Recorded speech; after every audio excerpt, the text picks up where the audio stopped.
Yeah, you know what it is. Collegeville High School, a champions. Yeah, screaming that's us. And when we on top, boy, quit fussing. All around my town, everything is white and purple, white and purple, white and purple, white and purple. We shut it down for the school and the sports team. White and purple, white and purple, white and purple, white and purple. Purple and white, but you know what I mean. Double 11 senior year made history. Football, we took it to the playoffs. Collegeville, white and purple, yeah, we are the K-House. I said the K-House, the school of champions. We laugh a lot, we rap a lot. I'm asked to be an Indian again. I'm telling them that Collegeville is where it's at. So when we on the field of court, they better be aware of that. They scared of that. Of course, look at the ceiling. What up, Mr. Floyd? Yeah, it's Collegeville. And yes, I'm glad to say that I'm a K-Hawk. I'm about to graduate. Yeah. You know what it is. Collegeville High School, a champions. Yeah, screaming that's us. And when we on top, boy, quit fussing. All around my town, everything is white and purple, white and purple, white and purple, white and purple. We shut it down for the school and the sports team. White and purple, white and purple, white and purple, white and purple. White and purple, yeah, I know you see it. You see the chaos and you tell yourself you wanna be it. I go to see it, yes, so I am a champ. I ran this game so long I'm starting to get a stomach cramp. Class of 1 and 2, but we're number 1. Shout out to all my juniors, yeah, you know we get it done. White and purple, you already know. It's little easy peasy and that boy lay low. Yeah, you know what it is. Collegeville High School, a champions. Yeah, screaming that's us. And when we on top, boy, quit fussing. All around my town, everything is white and purple, white and purple, white and purple, white and purple. We shut it down for the school and the sports team. White and purple, white and purple, white and purple, white and purple. I'm by my white and purple, Scarface and DJ Screw. We on the peak of the mountain, best at what we do. Yeah, we the champs, homie, but we ain't selling shoes. These boys bleeding purple, call us the chief and crew. They don't gotta do it big, cause I don't play with sports. I play my cards right, now a good report. When Dub 12 comes, it's time to roll off. I'm in the back cause everybody rolling with me, K-Hawks. Yeah, you know what it is. Look, all the freshmen, boys, High school, champions. yeah, they know what it is. All around my town, everything is White and purple, white and purple, white and purple, white and purple. we shut it down for the school and the sports team. White and purple, white and purple, white and purple, white and purple. Yeah, you know what it is. Collegeville High School, a champions. Yeah, screaming that's us. And when we on top, boy, quit fussing. All around my town, everything is white and purple, white and purple, white and purple, white and purple. We shut it down for the school and the sports team. White and purple, white and purple, white and purple, white and purple.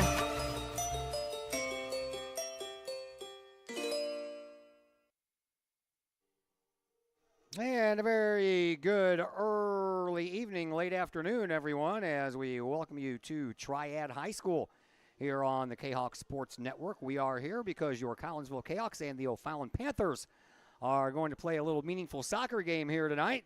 It is the Class 3A Normal Community West semifinal of sectionals, and the winner of this game will move up to the sectional final, and that'll take place on Friday at Normal Community West High School. My name is Todd Duke. The Roseman Squared are here with us tonight as well. Zach will be on the other microphone a little bit later here, while brother will be on the camera. That would be Josh Roseman. All right, let's welcome you into the pregame show. I'm having a little rough time talking today, man. You'll find that out real soon. Welcome into the pregame show, brought to you by LC's Pub in Caseyville. Great food, great drinks, and great services served up daily at LC's Pub in Caseyville. 605 North Main Street there is where they are located, right over by the high school. You can call in for carry-out orders at LC's Pub at 618-855-9007. Well, the K-Hawks come into this contest at 13-6-1. They finished 8-2 in Southwestern Conference play and are the Southwestern Conference champs under their seventh-year head coach Rob Lugge, who has a record now of 115 wins, 41 losses, and 6 ties. O'Fallon has also won 13 games on the year, no ties, so They finished at 13, or they stand at 13-7. They went 6-4 in conference play, and that was good enough for third place. Chris Kazmierzak is their head coach into his third year.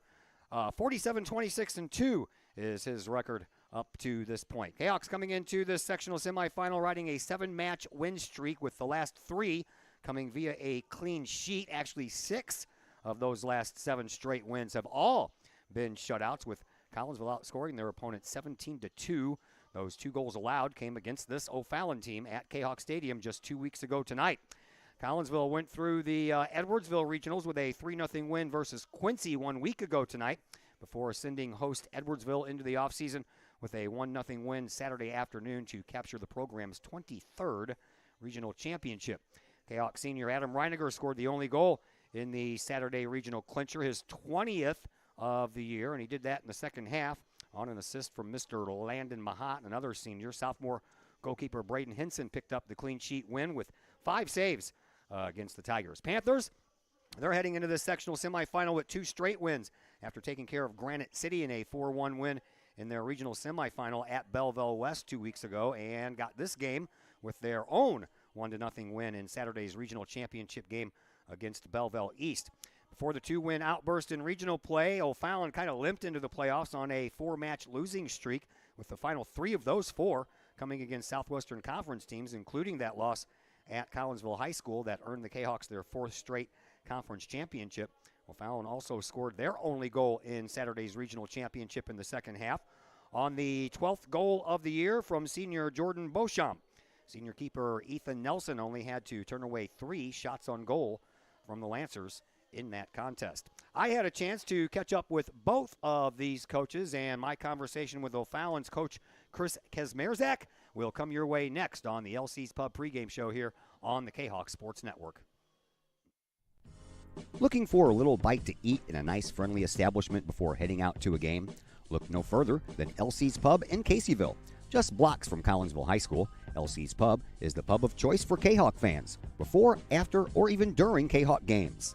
LC's Pub features a wide variety of traditional bar food like burgers and fries, chicken wings and chicken strips, appetizers like pepper jack mac and cheese bites, fried pickles, and green beans. Plus they have salads, fish, shrimp, and more. LC's Pub also features an outdoor patio, a gaming room, weekly poker tournaments, and a pool table, plus enough TVs for all the sports fans. And LC's Pub shows Kahawk games live, as well as Blues and Cardinals games. LC's Pub, 605 North Main Street in Caseyville, right across the intersection from All Pro Tees. Call for carryout orders at 618-855-9007 and on Facebook at LC's Pub. LC's Pub, Kahawk fans' pub of choice. Mike's Automotive in Collinsville is a T3 certified tire dealer and so much more. Sure, Mike's Automotive has tires. They can also help with making sure your entire vehicle is road ready, from belts and hoses to preventative maintenance like oil changes and tire rotation. Plus a lot more than that. Mike's Automotive has 3 locations to choose from. Mike's Automotive in St. Louis and Millstadt, and Mike's Automotive in Collinsville at 1150 St. Louis Road, just blocks from the high school. Or call Mike's Automotive at 618-345-0611. Mike's Automotive in Collinsville. Todd Duke here, proud member of the Collinsville Educational Assistance Association. Whether you call us teachers' aides, paraprofessionals, or educational assistants, it all comes down to one thing: taking care of students. More importantly, your student. Yes, we are there for the teachers, and we help them in any way possible. But our goals are in line with our teachers, in that we want to see our students succeed at not only being a student, but well beyond that as we ready them for the world outside of the classroom. We are Union strong. We are Kahawk strong. We strive to help students reach their potential. We are the Collinsville Educational Assistance Association. Go Kahawks! First National Bank of Waterloo, with over 100 years serving the Metro East. Visit First National Bank of Waterloo at their Maryville or Collinsville locations for all of your banking, mortgage, and lending needs. Why? Super low closing costs, low construction loan rates, and they do so much to support our local communities. When you need a loan, call the Collinsville team at First National Bank of Waterloo at 618-345-1121. or visit their Maryville or Collinsville locations or online at fnbwaterloo.bank. First National Bank of Waterloo, member FDIC, and equal housing lender. Lakeside Roofing in Collinsville. Let the professionals at Lakeside Roofing protect your most important investment, your home or business. Have the elements taken a toll on your roof system? Notice a leaking roof? Maybe it's time for a free roof inspection. Regular maintenance can extend the life of your roofing system by 10 years or more. Lakeside Roofing is your winning team for commercial and residential roofing systems. Lakeside All-Star professionals have installed, repaired, and maintained hundreds of roofs on both sides of the river.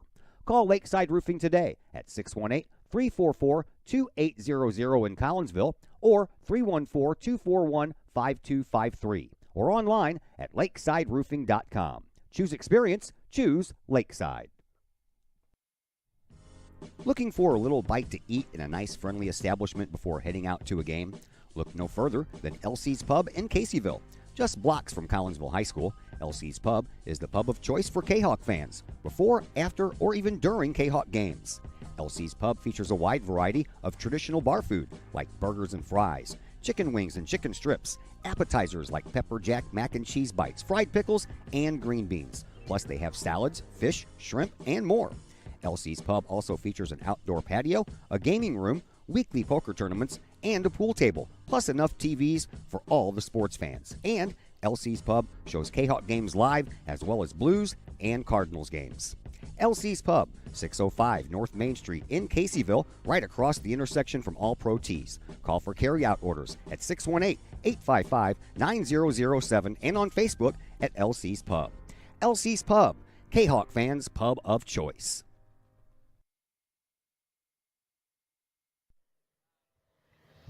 And we welcome you back into the LC's Pub pregame show here on the Kahok Sports Network, and a little bit ahead of myself there. As we are in Triad today, as the Class 3A Normal Community West sectional semifinal is taking place between Collinsville and O'Fallon. Joining us now is Collinsville's fourth-year head coach Chris say your last name? Kazmierzak. I'm having a hard time getting it out, and I said it like 500 times a day just so I get used to it. All right, so you come into this game against Collinsville tonight. Both of these teams have 13 wins, so let's talk about your season. Started great. You had 6 straight wins after opening up with a loss to Triad. Collinsville also opened up the season with a loss to Triad. And then you guys kind of went on a roll.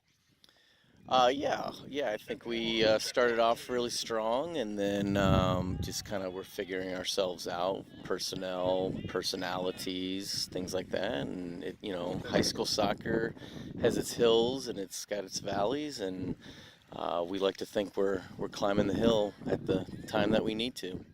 You guys, after going 1-2 in mid-September, you added off another 4-match win streak. So you guys had a kind of a series of streaks this year. Mm-hmm.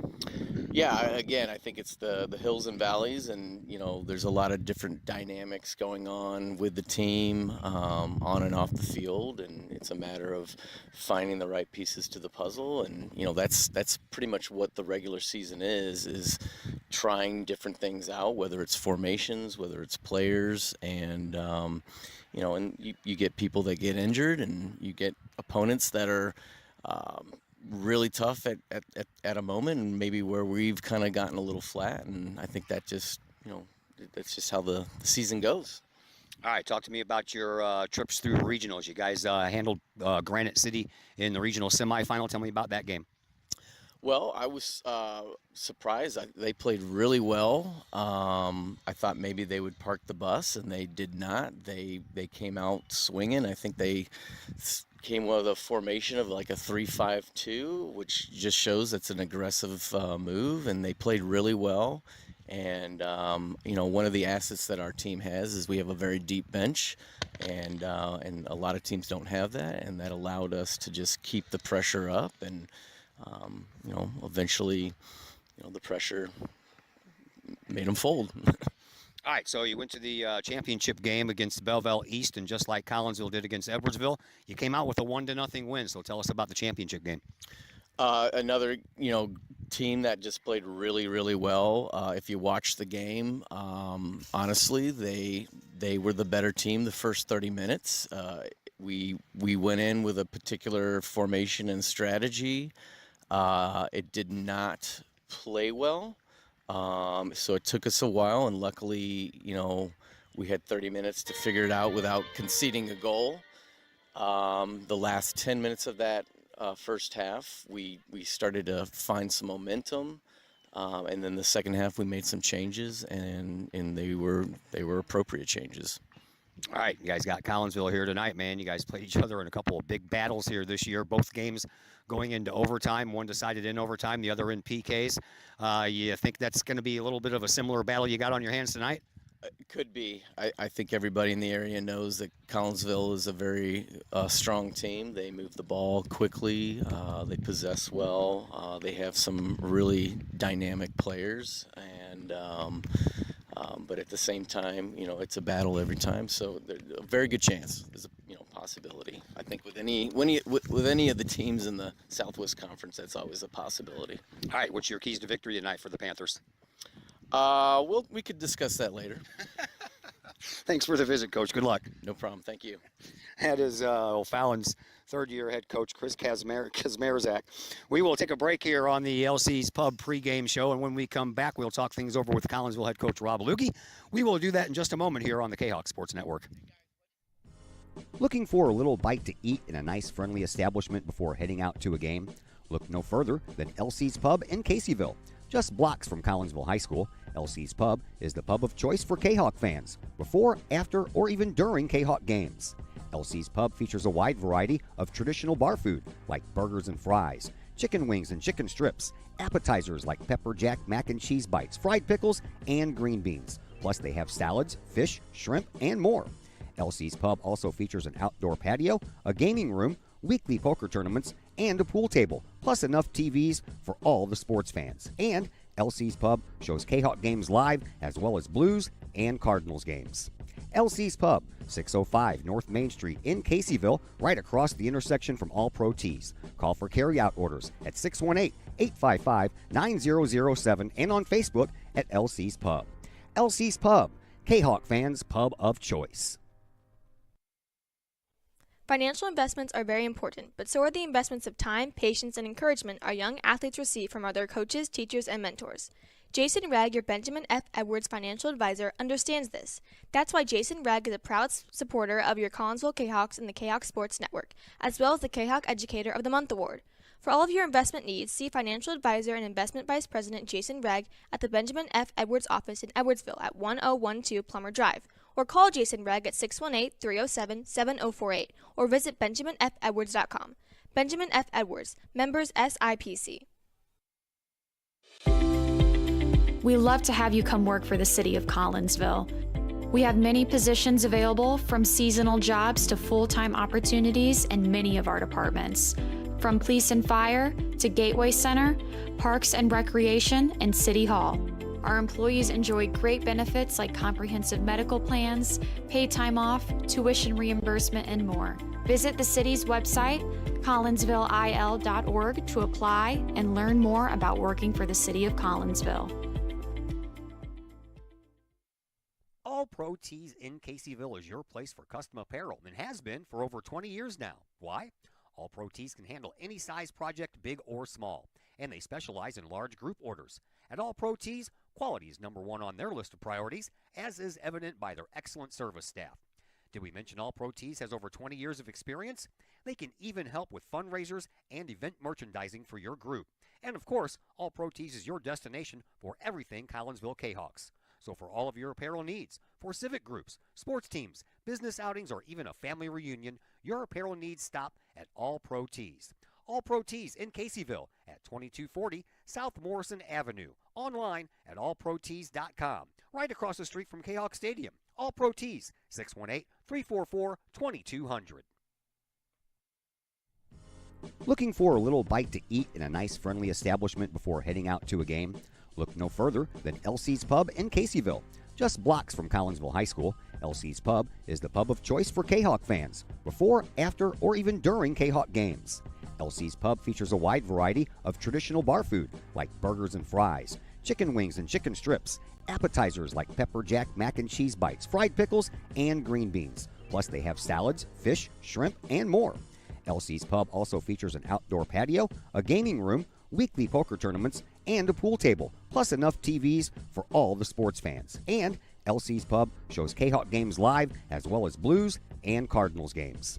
LC's Pub, 605 North Main Street in Caseyville, right across the intersection from All Pro Tees. Call for carry-out orders at 618-855-9007 and on Facebook at LC's Pub. LC's Pub, Kahok fans' pub of choice.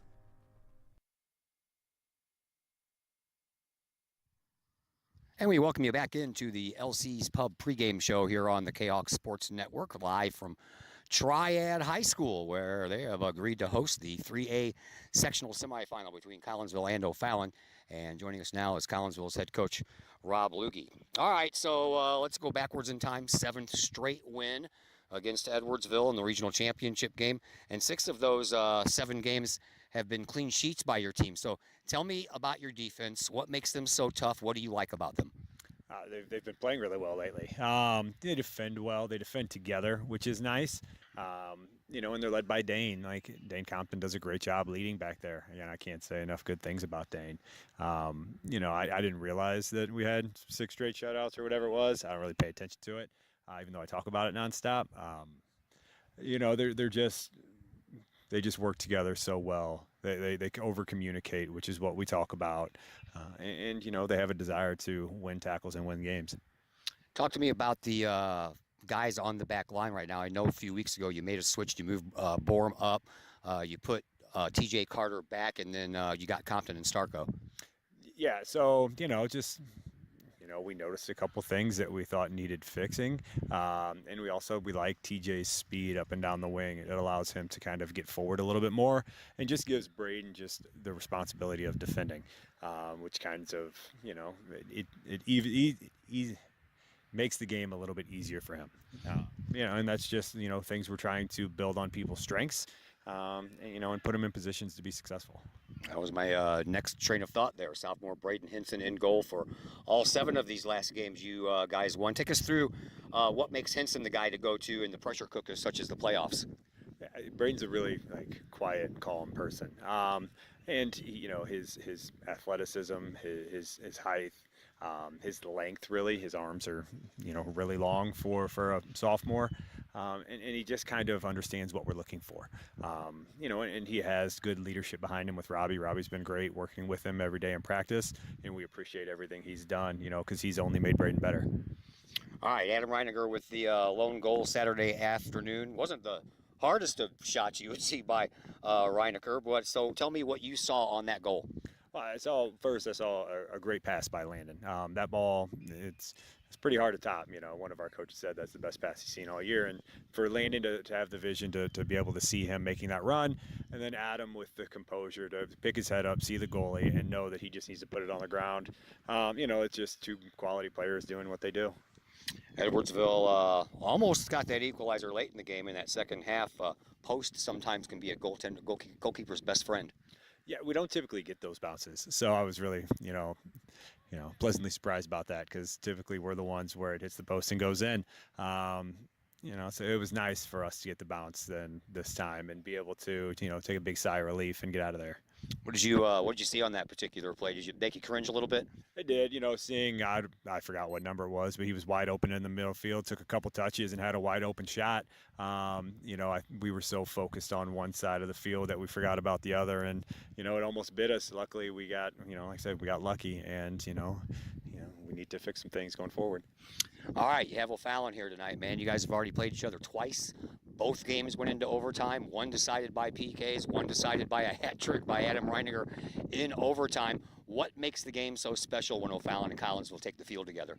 Well, we've been 2 of the more successful programs the last few years. The 2 of us in Edwardsville have been at the top of the conference. And it's just 2 quality teams going at it. The boys play with each other a lot during club season, so there's a lot of familiarity. It's just a big game. Plus, it means you continue your season. You get to keep practicing, and that's the thing we want to do. All right, what's the keys for victory tonight for the Collinsville Kahawks? Just like we talk about every time, play as simple as possible, playing 1-2 touches, attack, and defend well. Thanks for the visit, Coach. Good luck out there. Thank you. As Rob Lugie, your Collinsville Kahok soccer head coach, we'll take a break here on the LC's Pub pregame show. When we come back, starters come your way, stats also, all that and more coming up on the Kahok Sports Network. Looking for a little bite to eat in a nice, friendly establishment before heading out to a game? Look no further than LC's Pub in Caseyville. Just blocks from Collinsville High School, LC's Pub is the pub of choice for Kahok fans, before, after, or even during Kahok games.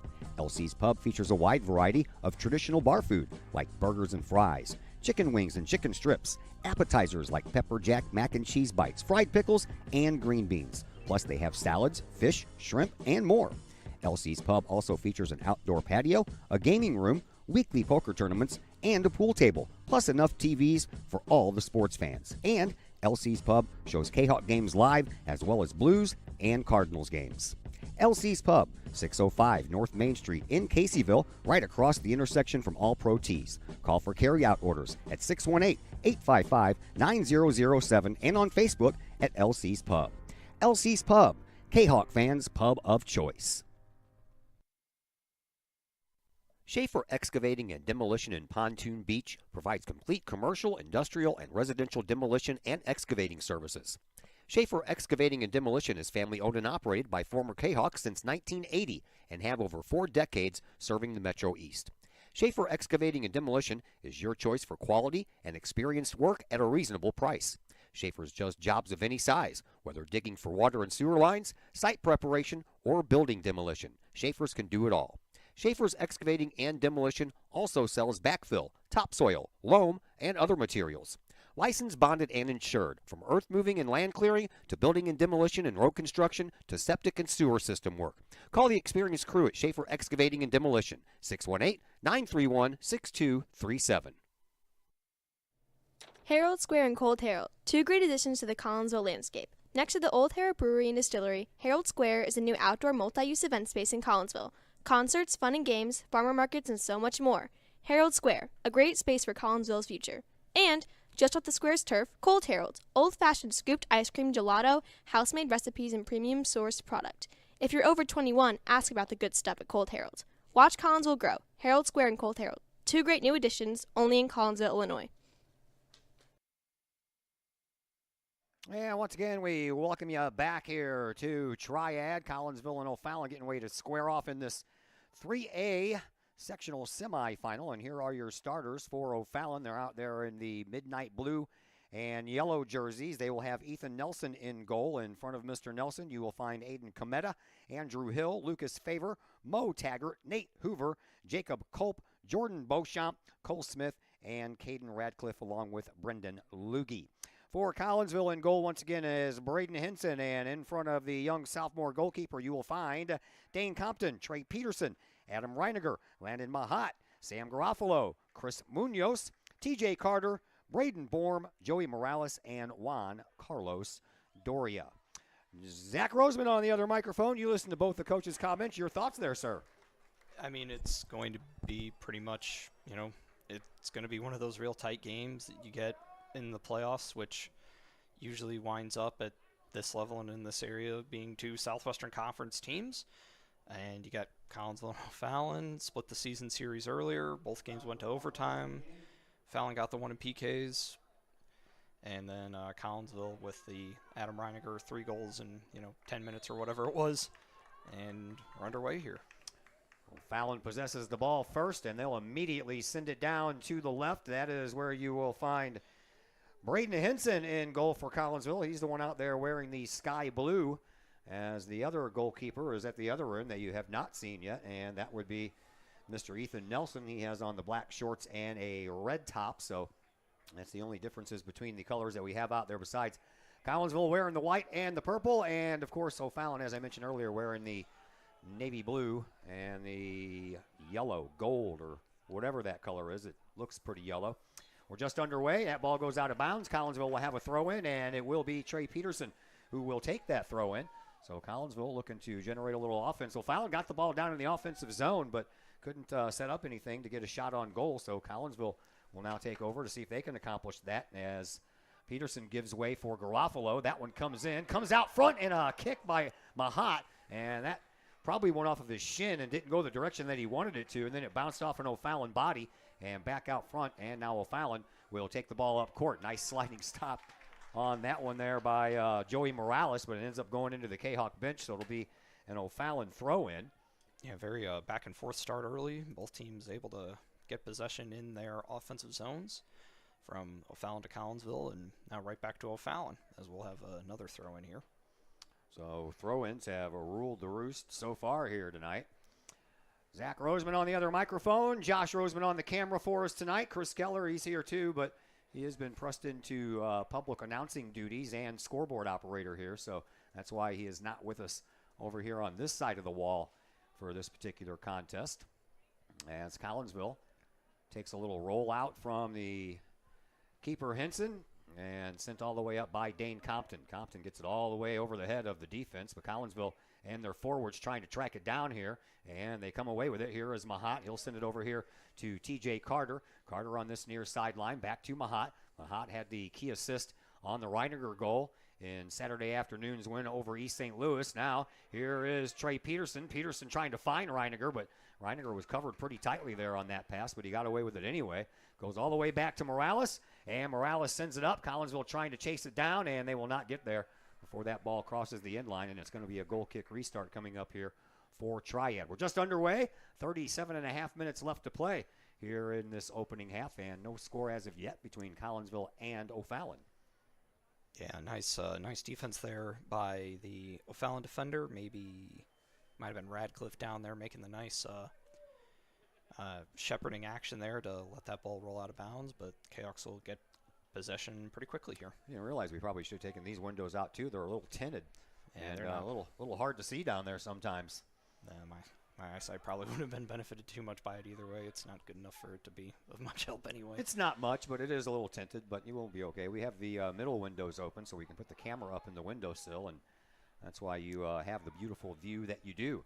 Collinsville sends the ball back into their offensive zone off of the back of the foot of Jacob Culp, and Culp will continue to move toward his goalkeeper until he turns around and sends it back downfield at midfield. Borum touches it first, comes down. Reiniger trying to get there, but he's in the way of Radcliffe, who got a hold of the ball, and now O'Fallon will send it up, but it'll roll all the way into the 18-yard box, and young Mr. Braden Henson will have no problem picking that one up. Yeah, Rolls it back out again to Compton. Yeah, there is a little bit of a breeze, which is gusting a little bit, and as of right now, coming from the, I guess that would be the south, so in favor of O'Fallon, right to left on your screens.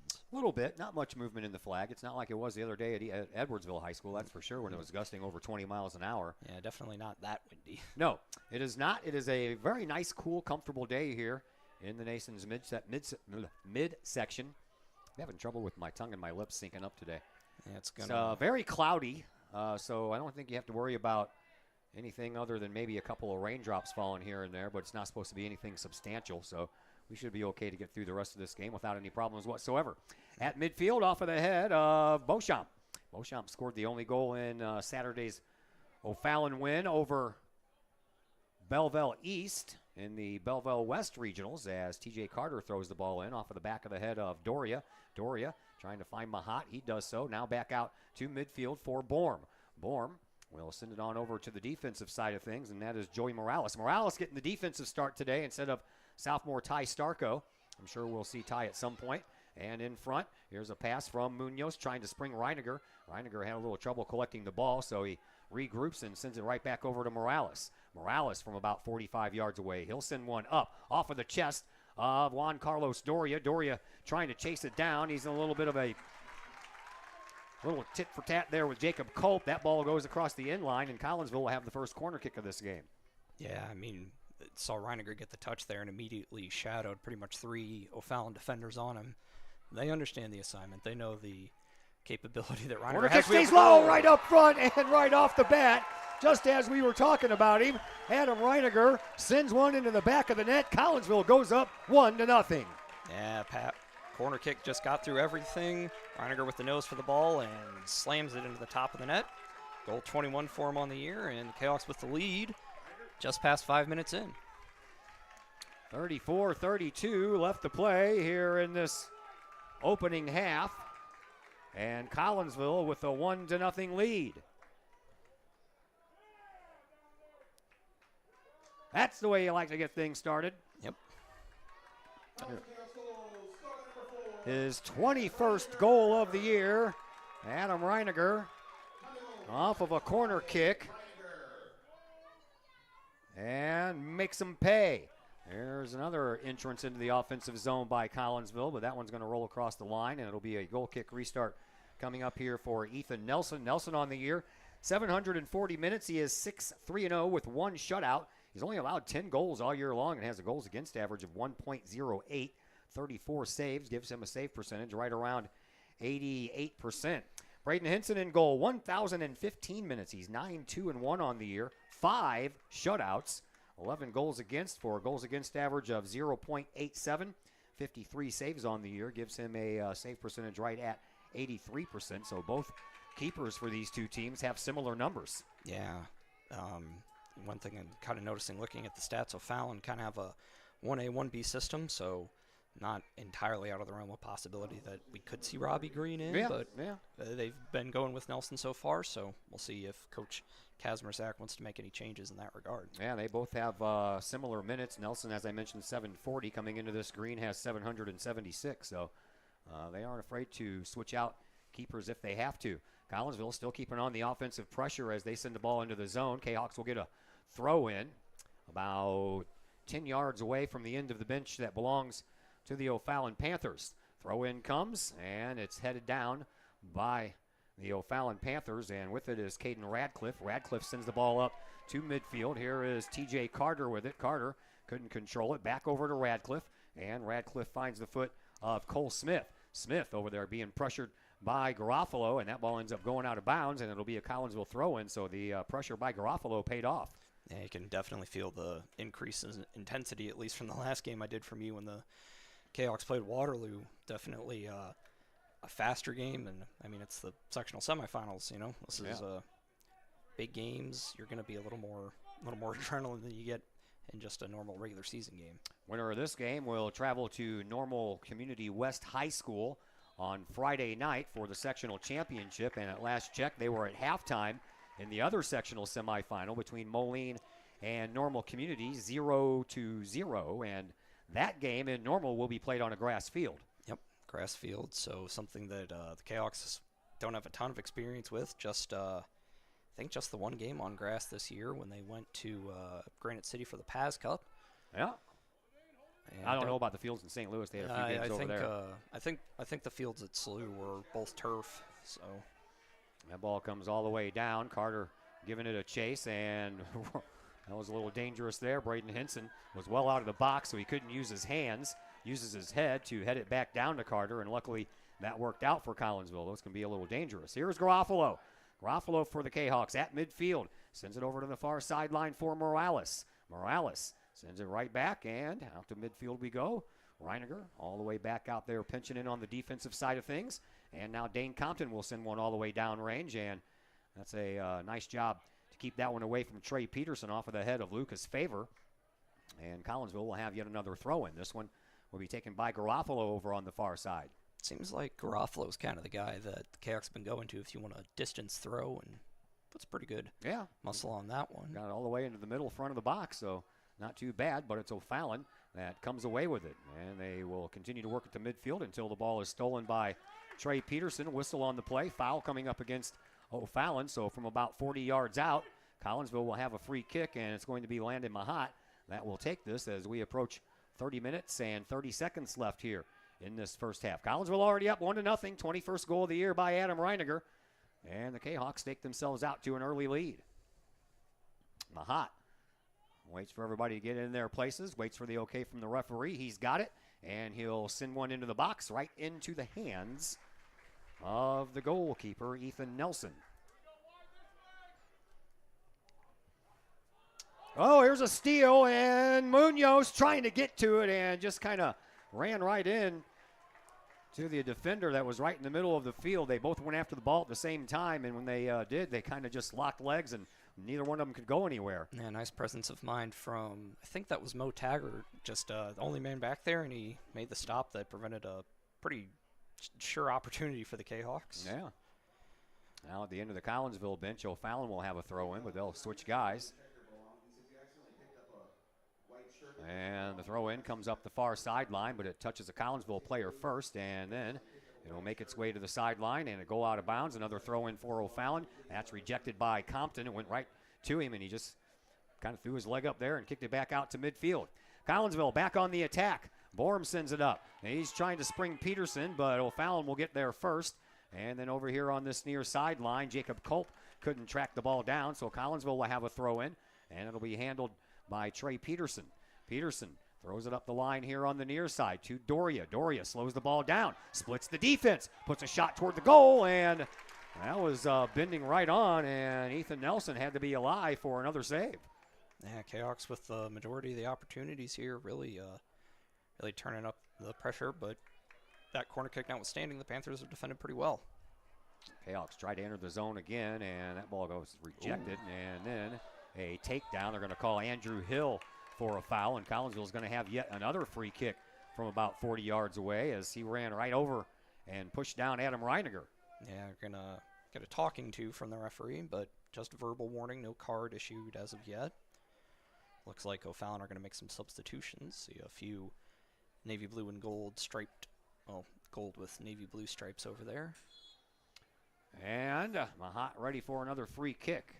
And he kind of punches this one in the same spot off of a head, and it ends up going behind a little bit, but able to get it out of there was O'Fallon.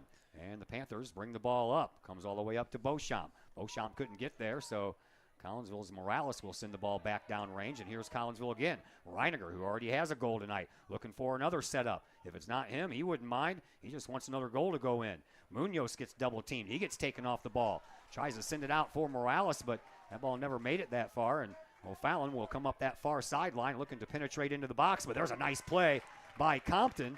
Compton thought he banked it off the leg of Beauchamp, but ends up the referee didn't agree with that on the far side sideline, and another throw-in coming up here for O'Fallon as they do make a couple of substitutions. Yeah, I think 4 all told. Not sure on the identities of any of those. Looks like one of them will be 13. That's Gavin McNamara in. Also Ben Schreiber. Chris Keller will fill us in. Yeah, Ecker? Yeah, I think Ecker in as well. I think they had a different name for 13, so we'll may have to check on that in a little bit, but no harm at the moment.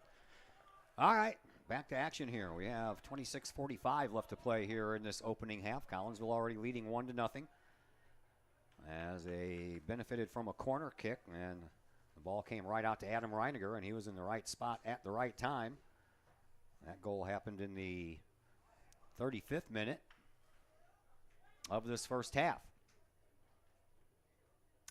And O'Fallon with the ball, and it'll be Ethan Nelson who will send us back to work here after he sends that ball out to midfield. He does so right off of the chest of Reiniger. Reiniger punches it up, and Garofalo will send it over to the far side, and whistle will stop that action. Offsides is the call. Okay. Couldn't quite, but I had to turn my head a little, but saw the linesman had his flag up, so it'll be a free kick for O'Fallon. O'Fallon will indeed take the free kick, but it'll be from about 90 yards away from where they need to be.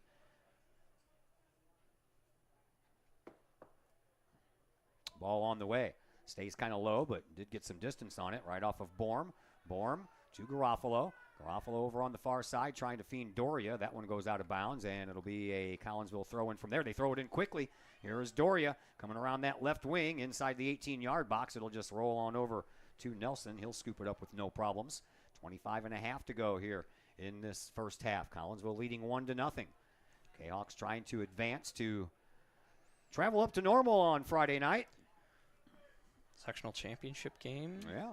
Trying to equal or surpass the team of 2 years ago. Went up to the Super Sectionals. That game is scheduled for a 4:30 start on Friday. Yeah, it's a little bit of an interesting one there. I'd figured they'd have lights, but don't know for sure.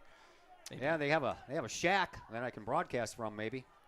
Here's O'Fallon trying to enter the zone. They got it a little farther than they have over the course of this first half. Here is Trey Peterson, though. He'll send the ball downfield. That is not a problem as far as the offsides are concerned. Then a miss hit, and now they're going to have to go back and retreat, and that ball ends up going over the line.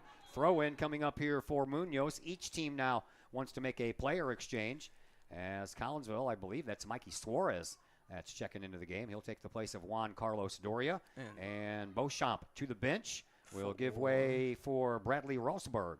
Now you can pick up the numbers on the front. That is outside of my capabilities. Well, I was over here not by the tinted windows. That helped. 24. I guess that would be Rosberg. Yep. Yeah. Throw in coming up here from Garofalo on this near side sideline, right in the middle, and it comes out off of a header by O'Fallon, and they'll send it back out to midfield. Dane Compton will be the first one to get there, and he'll just kick it on back for Braden Henson, and Henson will immediately put a foot into it and send it back out to midfield. Takes a O'Fallon bounce. That is number 13. We don't know if that's the McNamara child or not, but I heard a different name, so we'll just have to wait on that for a minute. Goes out of bounds in between the benches, and O'Fallon will have a throw in.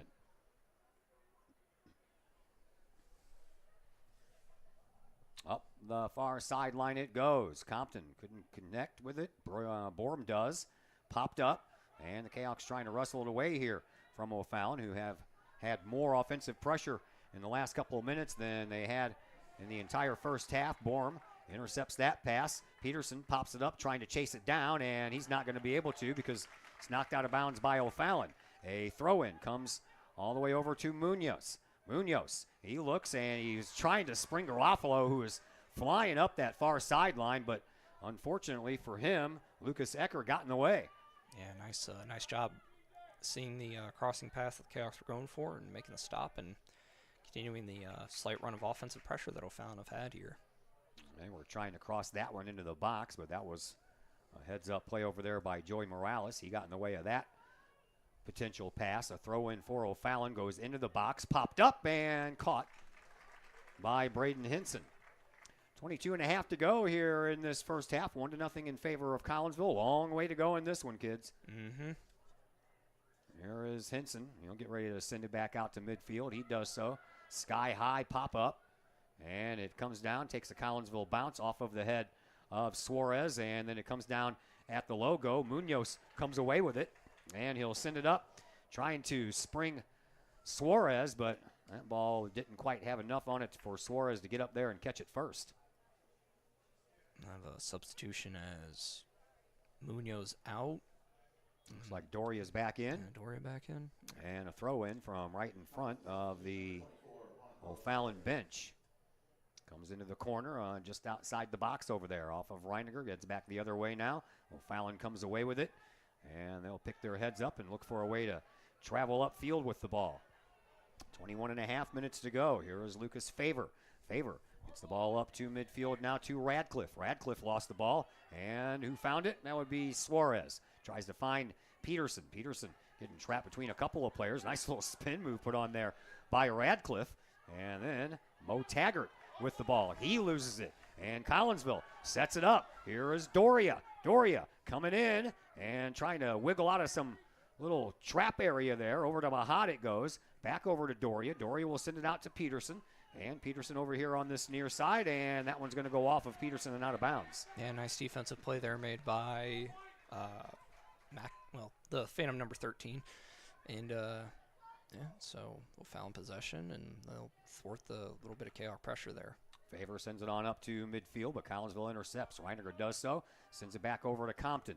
Compton will send it back to where it came from, over on the other side this time, though, for Suarez. Little back kick over there. Collinsville trying to travel in, and Garofalo couldn't split the defense and stay with the ball all at the same time. Loose ball picked up by Morales. Morales over on the far side now for Reiniger. And Collinsville will have a throw in from in front of the opponent's bench again. And it comes in, and they're trying to get Doria now on that far sideline to come in. O'Fallon instead gets it, sends it back to midfield. Compton was right there. He'll send it up and off a body and stays now in the middle with Mahat trying to feed Carter. Carter pitching in from the defense. Lost control of the ball, and Radcliffe, who's got some nifty moves out there, comes up with it. And now a foul against O'Fallon again, and we're getting a little closer with these free kicks. This one going to be from about 30 yards out. Yeah, Radcliffe coming for the ball and bumps Peterson, and now you got an opportunity here potentially for the Kahawks. Landon Mahat over here on this near side sideline will take this free kick, and it bends away from the goal and punched back out by O'Fallon off of Borm. Borm will send it right back into the box, and it'll be just a one-hopper over to Nelson, and he handled that with no problem at all. Just a little over halfway through half number 1. 1-0 in favor of Collinsville. Kahawks get an early goal from Adam Reiniger, his 21st on the year. And right now we have been kind of steady in that department. Neither team has really had a good shot on goal since that Reiniger goal. Although Collinsville is out shooting O'Fallon right now in this contest, 3-0. Here's another ball that gets passed, and Reiniger trying to get there, and he is going to be foul and fouled. Probably a card. And they're going to give it to Trey Peterson, and Peterson's going to have to go out, asking to stop the clock. Yeah, just kind of maybe a little aggressive, especially around the goaltender, and he'll plead his case a little bit. He'll try. It'll fall on deaf ears, and Peterson will have to go to the bench. So the Kahawks will have to bring in another player off the bench as well, and let's start. Peterson won't be able to come back on until the next available opportunity to sub. And that's Starko they're bringing in? I can't tell. The numbers are too small in the front from this far away. Looks like it. Okay. I was like, we haven't seen Starko yet. Wouldn't be a horrible opportunity to bring him in. I mean, unfortunate with the yellow card, obviously, but... Yeah. And Starko. Oh, okay, right, Munoz. Okay. All right. Referee has to come all the way back in position at midfield before he allows the play to continue.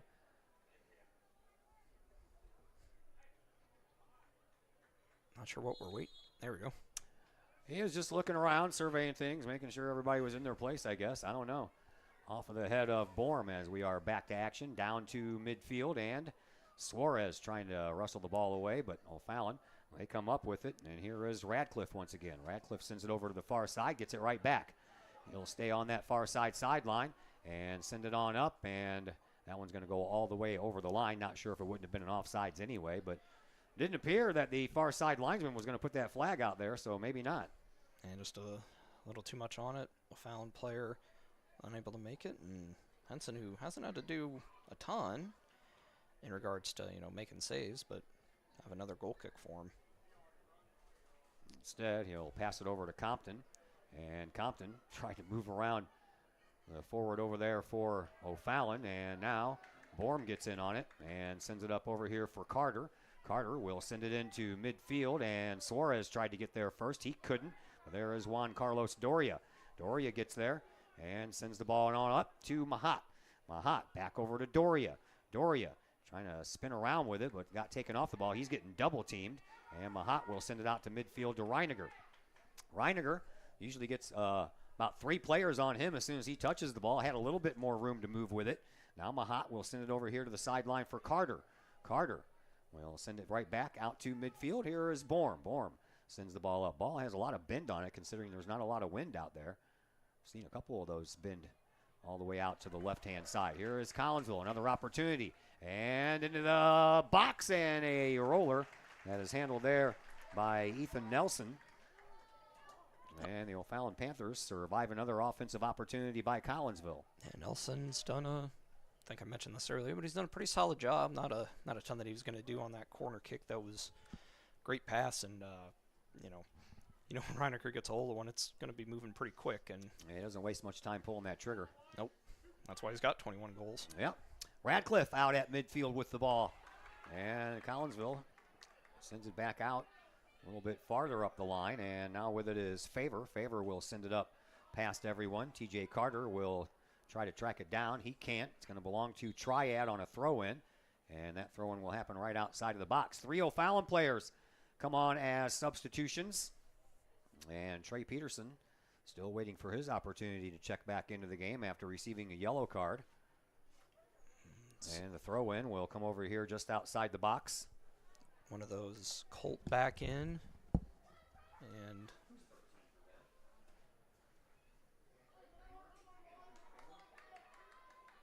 deep throw-in coming in from O'Fallon. It will come from Smith. It's up into the box, header, and it'll be just kept out by Henson. Bounced out of his hands, but able to grab it before it gets over the goal line. And O'Fallon gets their first shot on goal. Sorry, I stepped away. I want to know. I can't just, not call number 13's name the whole time. Andrew Kramer is his name. All righty, so it is not Gavin McNamara. Apparently not. Apparently we got an old roster. Of course, this is the roster I had when I did the game at O'Fallon way back in September. Way back. It was just last month. Well, feels like a long time ago. It does, man. It sure does. All right, so Collinsville retains their 1-0 lead. Here is Munoz with a head of steam and a little speed. He gets taken off the ball. Nice defensive play over there. Couldn't tell you who it was. Too far away for me to see a number, especially on the fronts of these O'Fallon jerseys. There's a lot of noise going on the fronts. Here's Collinsville again, and a shot and a save, and coming on in for the rebound. Oh boy, big goal there by Garofalo. Space and opportunity, nobody on him. Rebound squirts out to him, and Garofalo scored a decent number of goals himself. That'll be his 8th. And the Kahawks with a 2-0 lead here with about 15 minutes left in the first. Collinsville indeed takes a big 2-0 lead as we have 15:03 left to play here in this first half. And that was a kind of a series of, a hard shot from the far side. And it bounced off of Nelson's hands and came out front. And Garofalo was the only one there. There was a O'Fallon player probably about 7 feet away, but there's no way he had enough time to cut that distance down and take care of that. So Sammy Garofalo picks up goal number 8. Now he, Doria, and Peterson all have 8 goals on the year as Collinsville looks for yet another. They bring it into the offensive zone. Trey Peterson came back into the game after the Garofalo goal. And you can hear the Kahawk faithful here moaning and groaning that there wasn't a foul called on that against O'Fallon toward Peterson. Yeah, pretty good crowd. Oh, I expected nothing but. Yeah, I mean, these two playoff teams. game. Yeah. 2 teams that, I don't know, probably 15, 20-minute drive for both of them. Yeah. Perennial Southwestern Conference powerhouses. Both of these teams are, along with Edwardsville. Edwardsville's already finished for the year, so one of these teams will also be finished for the year after this contest, and we're hoping the Collinsville Kahawks can make a trip north on Friday. Out to midfield it goes, then off the back of the head of one of the O'Fallon players, and that ball will roll all the way across the sideline, and Collinsville will have a throw-in from just outside of their own 18-yard box. Speaking of 18, that would be T.J. Carter. He's going to handle this throw-in. Throws it up the line, and off of the chest of Garofalo, who just scored a goal. Does a little back kick, trying to spring Reiniger. Reiniger does the same thing. Here's Garofalo. And trying to send it up to Doria, but off of Doria's body and traveled just a little too far for him to settle it down. Here is Carter trying to go for it. He couldn't. Ball goes across the end line once again. Garofalo quickly throws it in, but the referee wants to blow the whistle because he's going to allow some substitutions. Let's see Beauchamp back in for O'Fallon, as we'll see. Mikey Suarez coming back in for Collinsville. Favor and Ecker out. Garofalo will go back and get some pats on the back and a drink of water after that goal, so he'll head to the bench for a little breather. See 12. Nate Hoover back in, was one of the starters for O'Fallon. So T.J. Carter still set to throw this ball in, and it comes from the midfield area. He throws it up the line, and it's sent right back out by O'Fallon, so Carter will move up about 20 yards and try it again. Throws that one straight down to the ground to Doria. Doria right between the legs of one of the O'Fallon defenders, but O'Fallon comes away with the ball anyway. They'll send it back deeper into the defense to Brendan Luggie. I asked Coach Luggie before the game when I was getting ready to do my interview if they were in a relation. He thinks he's like a fourth cousin. Okay. I'm like, so you guys don't hang out for Thanksgiving? He's like, no, I've never met the young man. All right. We have a Kahawk player that goes down. That's Suarez in the box, and foul is going to be called, I think. It was just outside the box, so it won't be a PK. But if it is a foul that's going to go Collinsville's way, it's going to be from real close. And you can already see Ethan Nelson has moved over to hug that near side post, as this one is going to come relatively close, probably about 20 yards away from that near side post. Inside of the sponsor logos that they've got here at Triad. So Munoz and Mahat over here. Who's going to take it? It's going to be Munoz. He sends one over to the far side, and that one's going to go across the line, and that'll turn into a goal kick restart. Sub for O'Fallon in. 11:15 left to play here in this first half. 2-0 in favor of Collinsville. Goals about 15 minutes apart. Adam Reiniger first and Sam Garofalo second. 20 minutes apart. Yeah. My math isn't working quite well either. Bring Radcliffe back in. Haven't really called Jordan Beauchamp's name much, have we? No, he was subbed out for a little while. Yeah, he's here on the near side. Yeah, they brought him back in, and yeah. he hasn't been around the ball a whole lot. Nice job there by Mahat, clearing some space for himself. Munoz sends the ball up to Suarez. Suarez almost took a foot to the face, turns around, sends it over to the outside edge of the box. Collinsville looking for another goal. That one banks off of one of the O'Fallon defenders and ends up heading all the way over to that far sideline. Doria trying to wrestle it away. He does so. He's got 3 O'Fallon players around him. Still manages to come away with the ball. He's out in front and got knocked off the ball just as Suarez was coming in for a little help. That ball is going to travel across the sideline on the far side. Collinsville is going to have another throw in as we approach 10 minutes left to play here in this first half. Throw in comes up that far sideline in front of the O'Fallon bench. And then sent out to midfield. Borm gets there first. Borm just kind of uses the bottom of his sneaker there to send that one farther up. And then a foul is going to be called, I believe, against Dane Compton as Compton went right over the back. I think that was Carson Nix. Not really sure of the number, but he kind of had a piggyback ride there for a minute. I hear the over the back foul in basketball. That was definitely over the back. And there really is no such thing as an over-the-back foul in basketball. No, but that was that was the best description you can give for it. Sure is. And Peterson will send that ball up to midfield. I don't know. I guess it did go out of bounds. I was like, I don't know. Because the out of bounds line is the back edge of the. It's the back edge of the big fat white stripe. That's like the player area for that football. Thin white stripe on the edge of the track kind of fools you Yeah. into thinking maybe that's where the out of bounds area is, but it is not. So kind of off-white gray lines that they've got here at Triad. Well, throw that one back to the defense. Compton will settle the ball down and travel forward with it. He'll send it up to Borm. Borm in the middle of the field will send it on up to midfield, and he'll find Munoz. Munoz over there for Garofalo, who came back into the game after he scored his goal. Garofalo sends it up to the midfield area, but O'Fallon got there first. That ball was a little loose, and I don't think it was meant for anyone. It was just kind of traveling there for a while. Here is Compton. Compton, and that one rejected. Tries to go back and get it. He is unsuccessful, and coming away with the ball is Radcliffe once again. And they'll send it on up, and a slow roller to Braden Henson will be handled with ease as we come up on 8 minutes left to play here in this first half. Don't forget we have a halftime show coming up for you, brought to you by Woods Basement Systems. We'll scour the area for some scores. Not a lot going on. More than you'd think. Yeah, I know Triad's in action tonight too. That's why we're allowed to use their field because they're not here. They're down in Freeburg. Freeburg playing the Midgets. And we got this game going on. Of course, we will try to track down the final score between Moline and Normal Community High School because that will have a little implication on the outcome of this one as well. Got some volleyball playoffs going on as well. We'll talk about the Kahawks, and we'll see if we'll talk about that. 7.5 minutes to go here in this first half. Another throw in for Collinsville coming over from the far side. 2-0 in favor of the Kahawks. But like I said, there's still a long way to go, guys. Long way. Got a whole another half plus 7+ minutes left in this half. You do not want to rest up at all. And it's the playoffs, and I wouldn't expect that either one of these two teams would. Here is Carter. Carter probably got away with something there. I'm not really sure. Up to Suarez.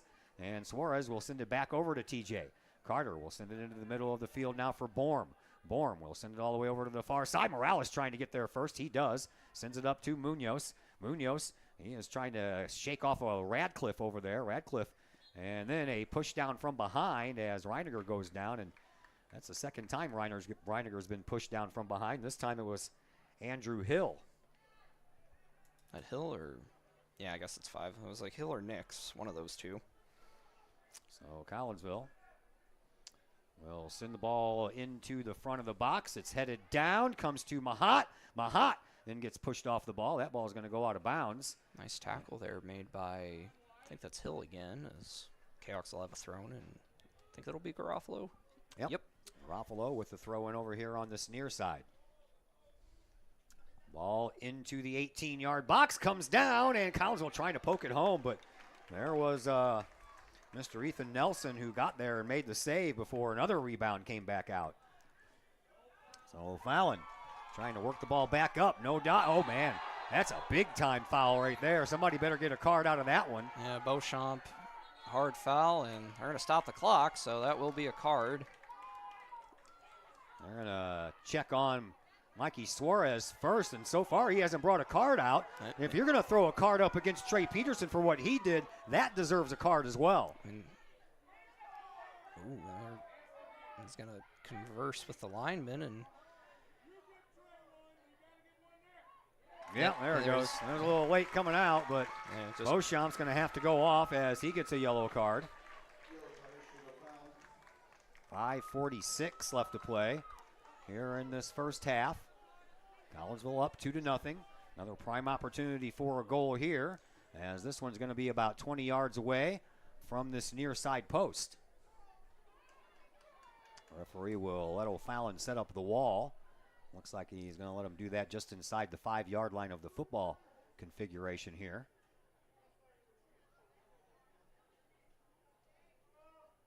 Not sure exactly what this is when you'd like to see that ball bend out to the left. Unless you try and hook it in yourself. Maybe. That might be a little too much to ask for high school capabilities. Yeah. Well, there's yep, that's exactly what they wanted to do, and it did take that little bit of a move, but there wasn't anybody there to send it on home. So, forgot to start the clock.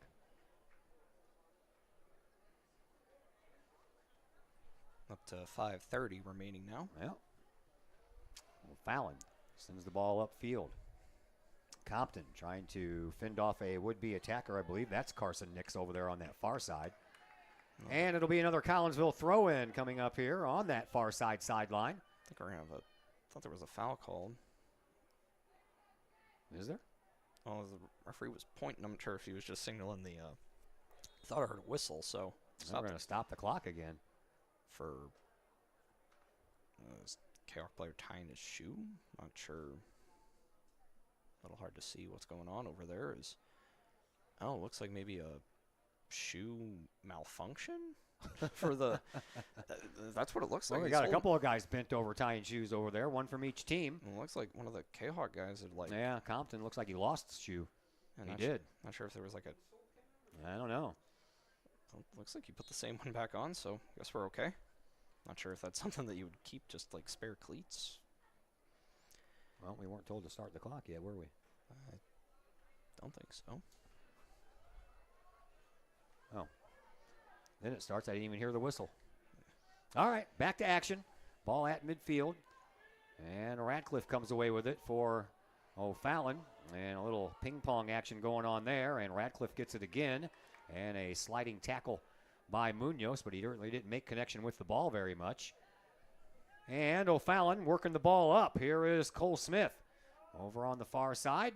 And that one goes off of one of the Kahok players and continues to travel in O'Fallon's general offensive direction. And the O'Fallon Panthers trying to put it in the box. They do so. But there is Henson. He'll stop the ball before it rolls across that end line, and then he'll pick it up. And he'll send us back to action here in just a moment.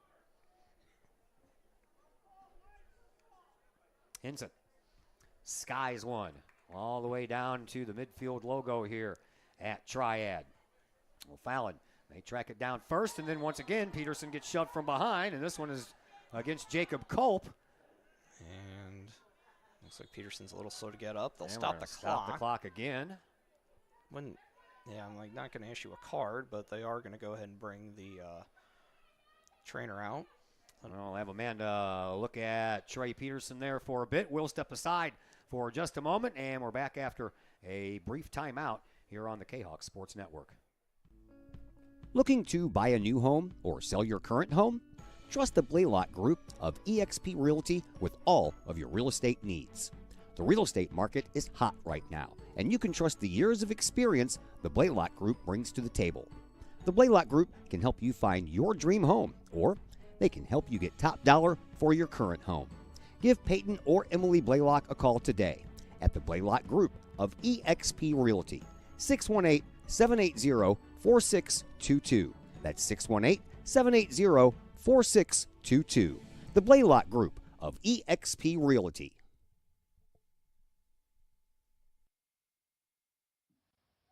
Chapman Trucking LLC. Chapman Trucking is a back here at Triad High School. Todd Duke and the Rosemans squared. Zach and Josh. Zach on the microphone, Josh on the camera. Collinsville is going to get a free kick here from just beyond midfield, so still about 50 yards away. It's going to be taken by Dane Compton after Trey Peterson had to leave, and we hope he'll be able to make a return. We'll find out here shortly as we are back to action. Collinsville couldn't penetrate the box on that particular free kick, so Fallon, they take over, and out at midfield, Panthers try to make their forward push. We are approaching 3.5 minutes left to play here in this first half. Collinsville with 2 goals in half number 1. O'Fallon trying to look for an answer. Throw-in will come in between the benches over there for Collinsville. Up the sideline, back to Munoz, but he couldn't handle it, and it'll go out of bounds off of him. And O'Fallon will try to position themselves for a little offensive zone time here. Collinsville going with, not a team that have used a ton of guys, but I think they've only just subbed the one guy in, just subbed Munoz out for it's Mikey Suarez. I don't even know that they've subbed him out a whole lot. Just kind of the 11 guys out there, and then maybe 12th, 11 and a half guy, but yeah, with Peterson out, maybe you see a little more substitution action. Off of the arm of Suarez, so O'Fallon's going to have a free kick from midfield. 2.5 to go here in this first half. And this kick going to be taken by Mo Taggart. Mo sends it up into the box, and that one is going to travel across the line, despite the effort there of Jacob Culp to try to keep it in, as that ball had a little bit too much miles per hour on it. So a goal kick restart coming up here for Collinsville. They'll give it up to Compton. Compton will send it over to the far side for Morales. Morales will scoot the ball up the middle, but stopping that one in its tracks was Cole Smith. Collinsville gets the ball back. They'll send it up down into their offensive zone and then try to chase it down. As that ball gets sent out of bounds, it'll be a TJ Carter throw-in right underneath our location here at midfield.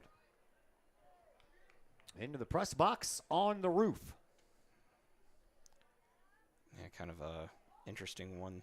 Yeah, a little bit of an interesting setup here at Triad. You kind of have to go always into the school building and then up some steps. Here's Mahat, sends one into the middle and trying to settle it down is Doria. He couldn't.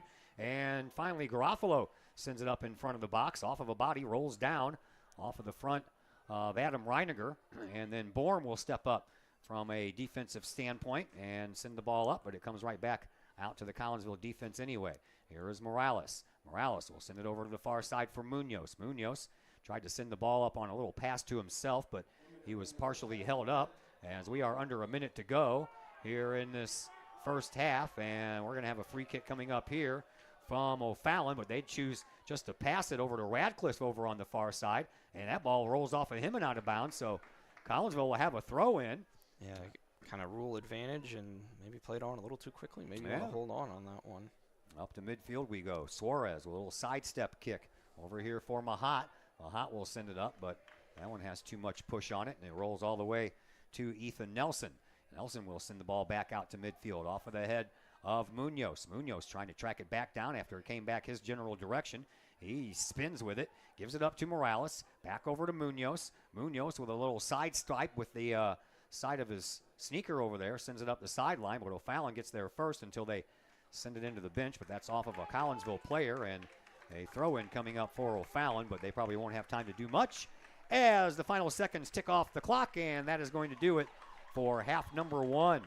2-0 in favor of the Collinsville Kahawks. First half goals by Adam Reiniger and Sam Garofalo, and that is where we stand after one half of play as we welcome you in now to the halftime show, brought to you by Woods Basement Systems in Collinsville, all things basement-y. Woods Basement Systems been working to keep homes dry since 1986. Woods Basement Systems, give them a call at their Collinsville headquarter office, 618-708-4055. We will be back with the Woods Basement Systems halftime show next on the Kahok Sports Network.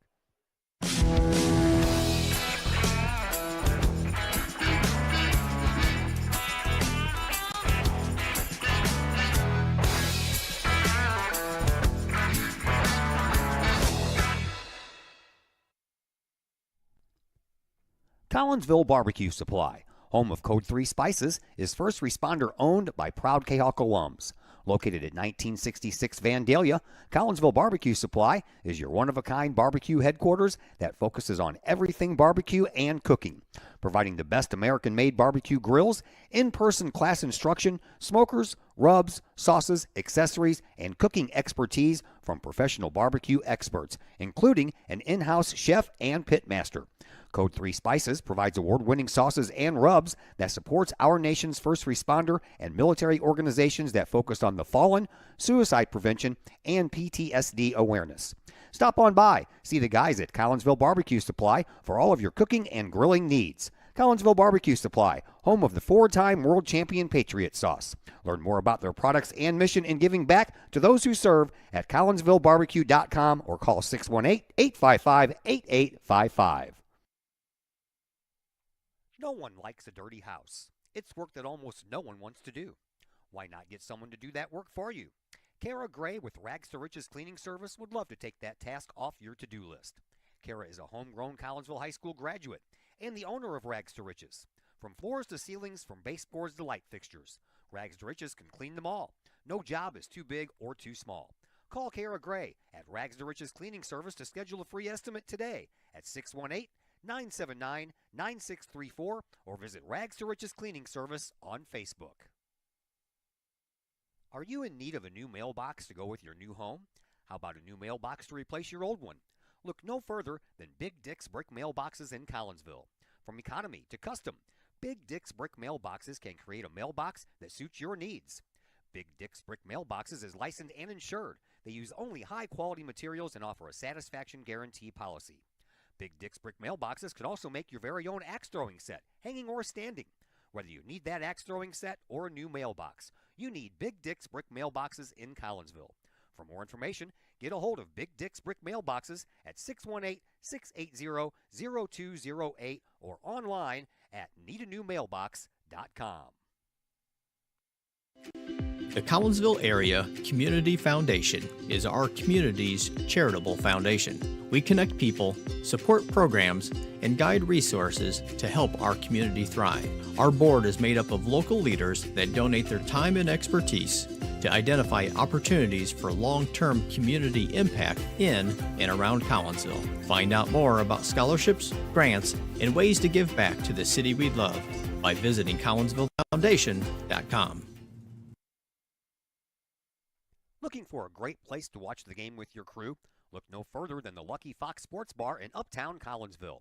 The Lucky Fox shows Collinsville Kahawk sports on the big screen, plus UFC fights, boxing, Cardinals and Blues, and all of the NFL games with the NFL ticket and enough TVs, you'll be sure to find the game you want. And the food?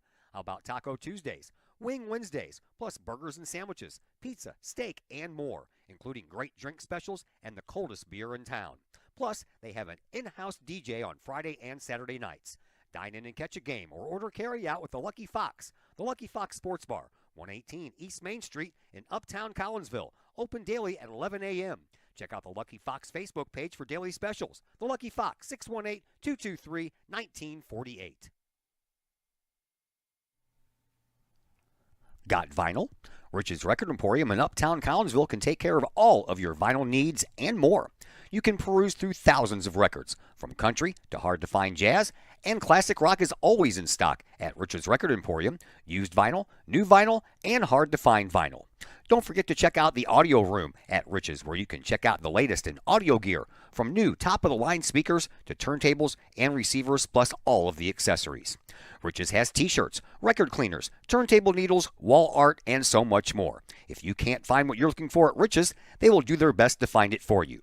Don't forget to mention seeing this ad on the Kahok Sports Network for a 10% discount at checkout. Rich's Record Emporium, 131 West Main Street in Collinsville, or call 618-795-1333 or online at richesrecordemporium.com. Looking for good food, good times, and good people?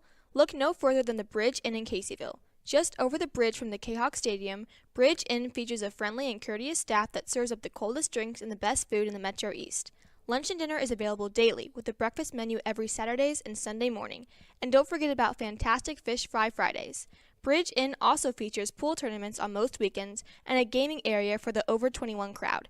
Bridge Inn in Caseyville. Check them out at 519 North Main Street in Caseyville. Call for carryout orders at 618-344-3530. The best is yet to come at the Bridge Inn in Caseyville. 618-344-3530.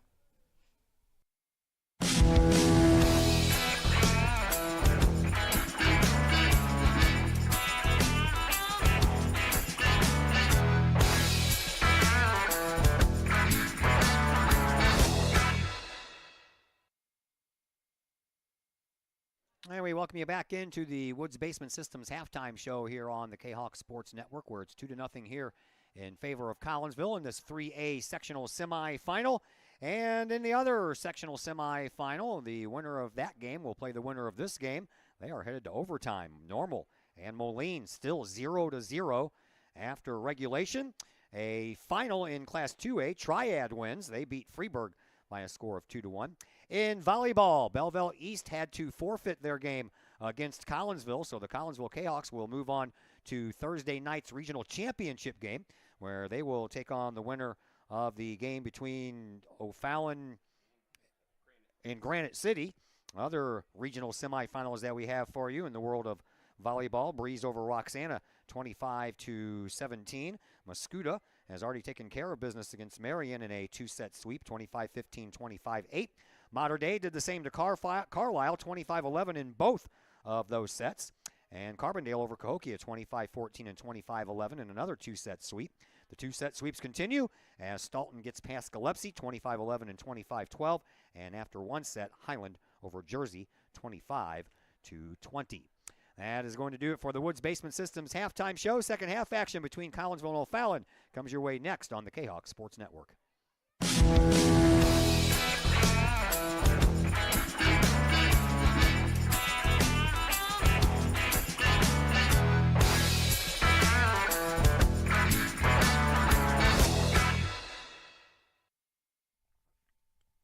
Keep your ride shiny and clean with Extreme Details Vehicle Detailing in Collinsville.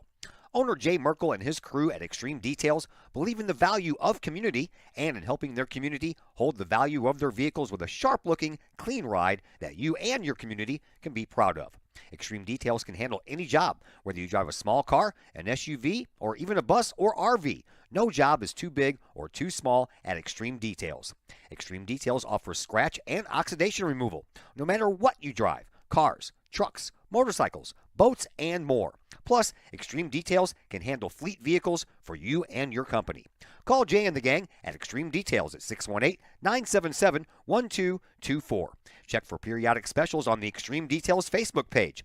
Put the shine in your ride with Extreme Details, 618-977-1224. Todd Duke here, proud member of the Collinsville Educational Assistance Association. Whether you call us teachers' aides, paraprofessionals, or educational assistants, it all comes down to one thing: taking care of students. More importantly, your student. Yes, we are there for the teachers, and we help them in any way possible.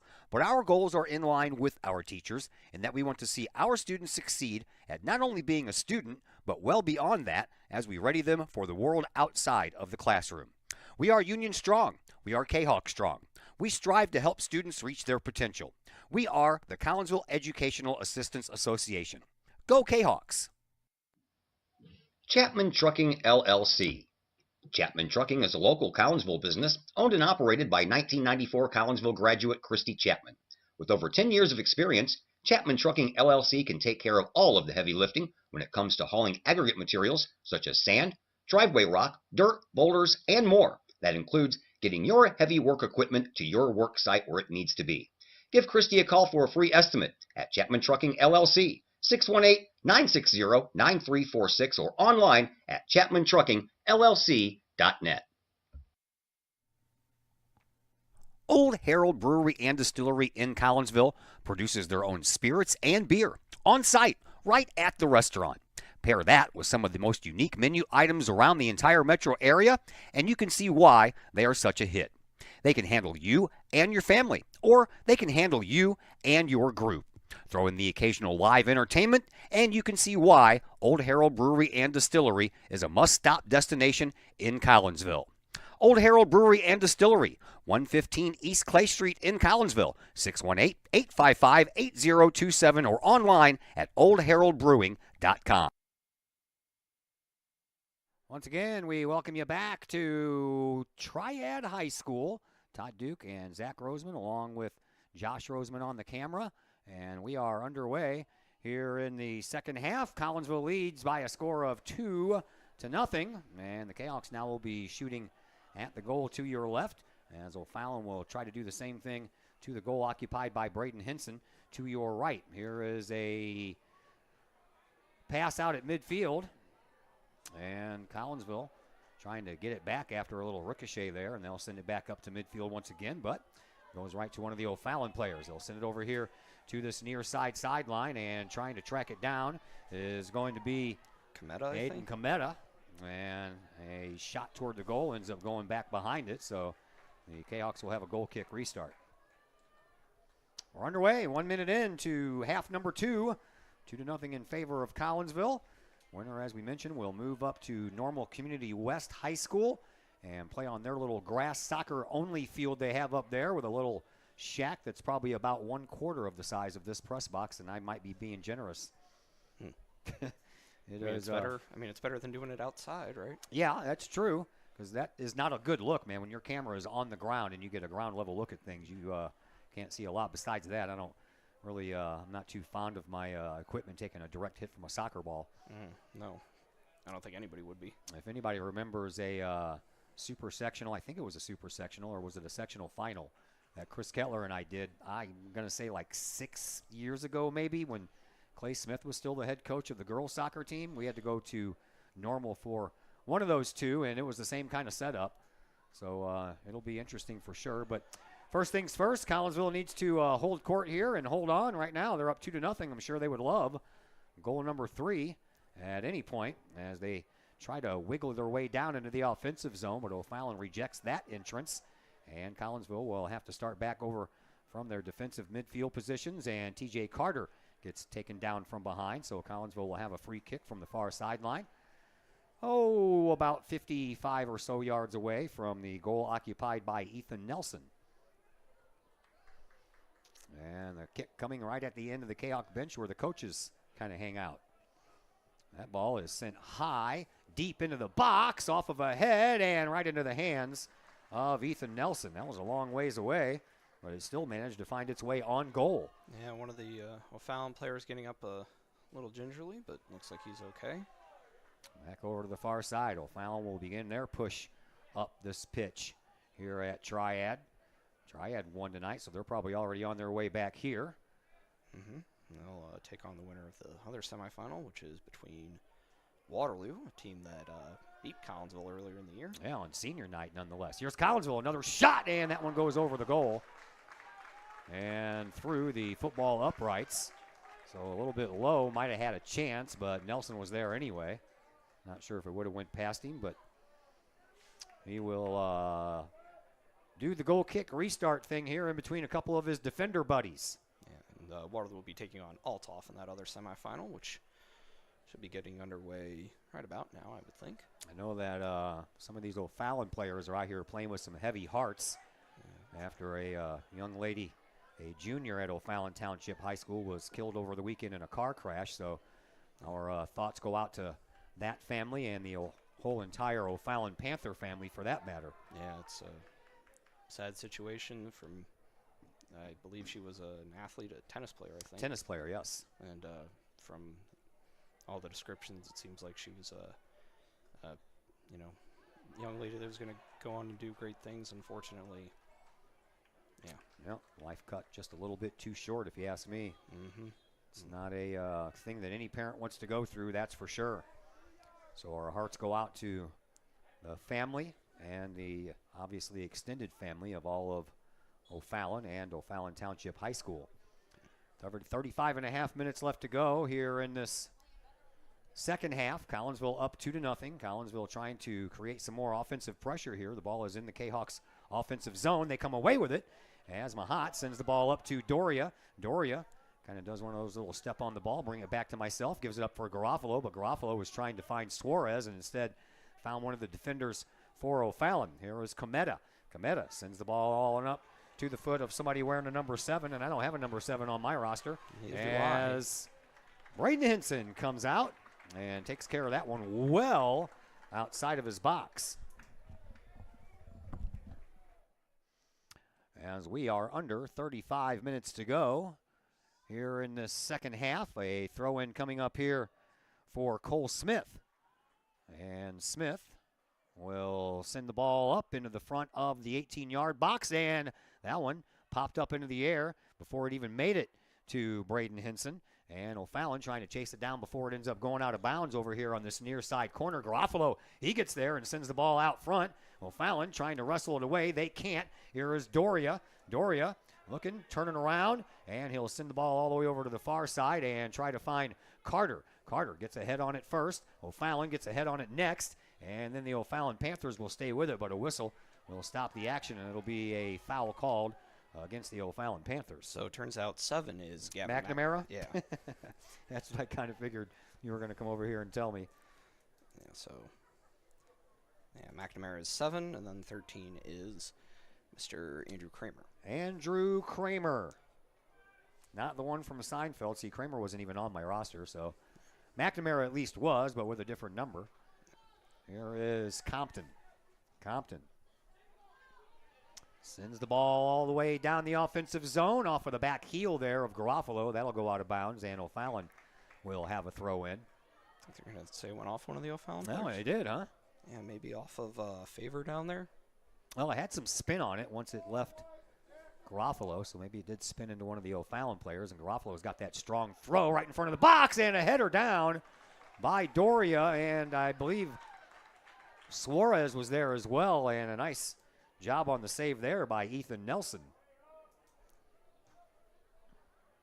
And O'Fallon looking for a little offensive push themselves as far as my count goes. I only have them with the one shot on goal in the first half.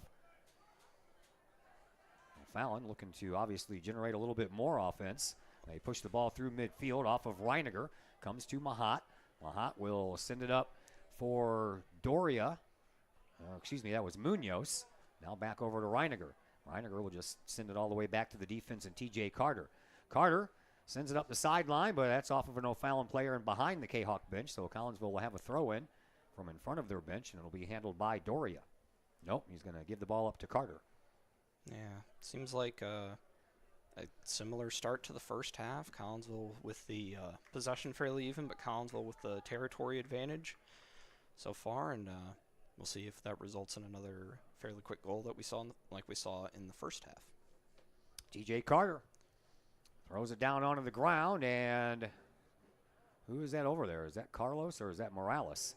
Morales or somebody. Another nice save by Nelson. That was a nice shot from a very off angle, and Nelson was able to come out and make the save. I believe that was Juan Carlos Doria, and he was being held from behind before he had a chance to turn around and take that shot.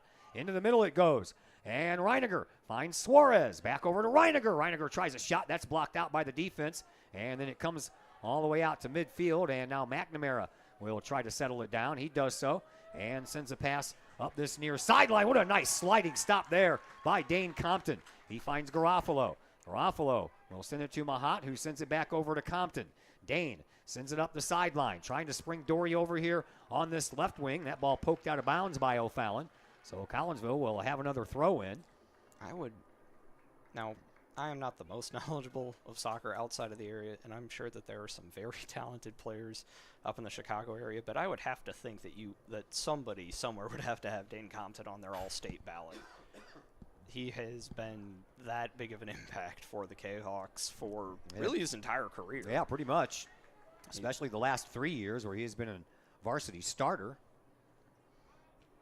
And up the line it goes and sent back toward the middle by Morales. Morales gets the ball, sends it over to Mahat, who finds Garofalo. Garofalo escapes from the sideline and sends the ball up into the 18-yard box, and that'll find Nelson with no problem at all. 30 and a half to go here in half number 2, 2-0 in favor of Collinsville. Both goals came in the first half. And the Kahawks looking for more. They've got numbers heading in the right direction. Shot on goal and a score. Oh boy, the Kahawks still living large here as Garofalo picks up his second of the game. Yeah, that one just outside the 18. Absolutely roped into the top portion of the net. And there's maybe Munoz? Munoz? I don't know. No, we're kind of far away, man. Yeah, it was a... Have a hard time picking up these numbers from this distance. Whoever it was, great shot. Yeah. Left foot.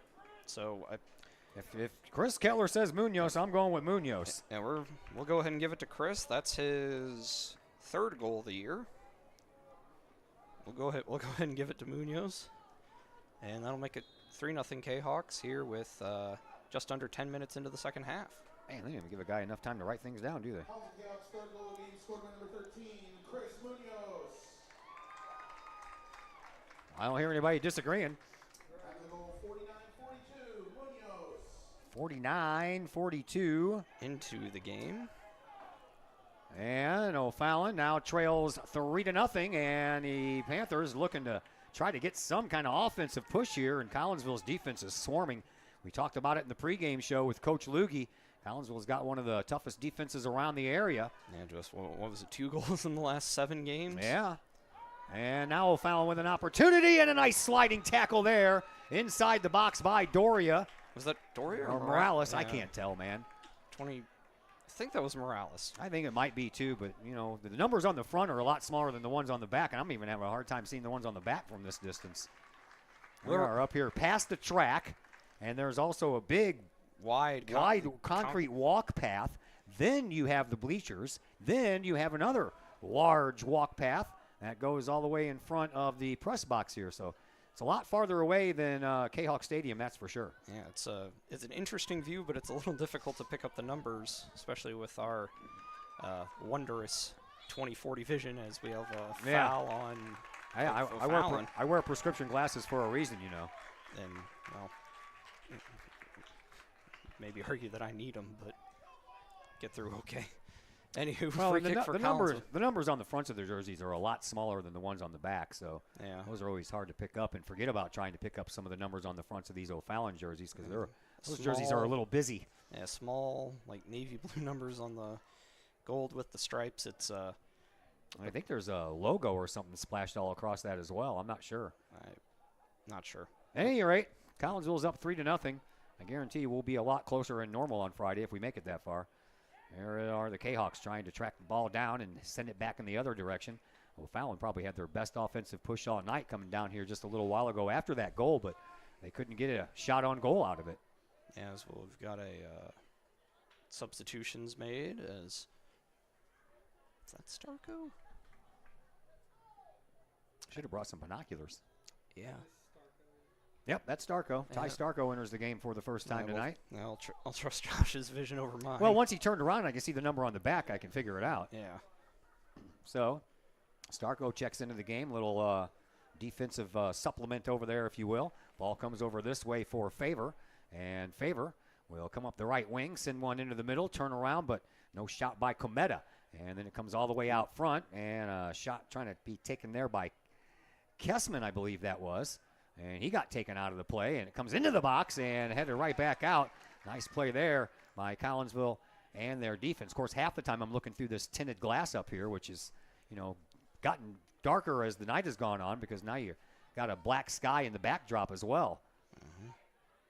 So once the play comes to the middle of the field like it is now, I'm looking out a window and I can see a lot better. That ball will be sent back by the defense to Nelson. And Nelson will send it back over this way for Cole Smith. Smith works his way up the sideline. And a little pass right back to him off of the foot of Andrew Hill. Now Cometa gets it again. He'll send it to the middle for Schroeder. Schroeder will send it on to the far side for Mo Taggart. Taggart near that far sideline, sends the ball back out toward the midfielders and then to Kessman himself. And Collinsville, they're patient. They'll wait. They intercept, and they'll send the ball up. Here is Starko. Starko had a little bit of speed going his way, but then the ball kind of slowed him down a little bit, and that allowed Radcliffe to get in there. Collinsville tries to poke one back into the middle, but that had a lot of spin on it, and Garofalo ends up finding Doria. Doria had that ball taken off of his foot by one of the defenders for O'Fallon. And O'Fallon works the ball back upfield. And a little push by Beauchamp there as he has already been sent off once. And now he is going to try to track down and a whistle on the play. And a card issued to... I don't think they issued a card. It's just I thought there was a card that went. No. And now we're going to stop the clock, and we might issue one after we do that. Oh, hold on. So they're going to bring... Is that going to go... I don't think they're going to bring out a card. I thought I saw the card go up. I don't know. Maybe I'm. No, he'll usually stop the clock to issue a card. Yeah, maybe I was misinterpreting the hand signal. And now we're going to have a timeout due to an injury, or somebody needs a wrap or something. That's Cole Smith down on one knee. Referee is calling for someone from the sidelines to come over. Maybe he'll have to blood rule situation. Could be. See. Yeah, they're going to go ahead and bring him out. Yeah. Looks like he's okay. I think the referee just said, let's go ahead and exchange players and not wait for a substitution. Yeah, is that 23? Brendan Loogie. Yeah. He'll check back in. He played a little earlier. As a matter of fact, he started this game. Yep. And a free kick coming from the sidelines here, about 50 yards away. As we get back underway, that one's going to bend all the way out to the far side into the middle off of a Collinsville head. And then O'Fallon comes up with it, little back kick. But the Kahawks come up with it again, and it's sent up. Too bad that was a little too hard hit, or else Doria might have been off to the races. He had two defenders about 15 yards away on either side of him. That ball goes out of bounds. And Collinsville will have another throw in. Get past favor up to Doria, and he'll work his way around and maintain possession for the Kahawks. And now back to the Panthers. Garofalo with a nice tackle, and it'll come to Doria again. Doria pokes the ball out to Adam Reiniger. Reiniger had the first goal of this game. And then kind of been dropped back into more of a midfield role. Oh, they did that in the second half against Edwardsville, too. Here's another chance for Collinsville, but that ball's got a little too much zip on it. And unable to get there was Juan Carlos Doria. And Nelson got there first.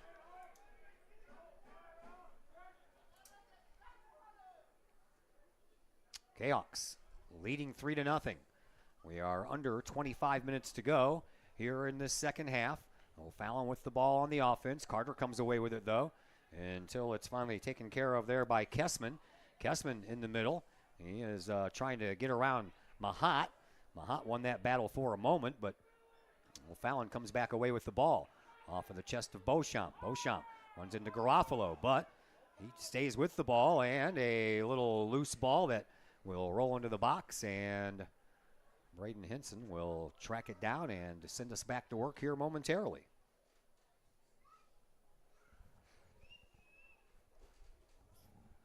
Just under 24 minutes to go.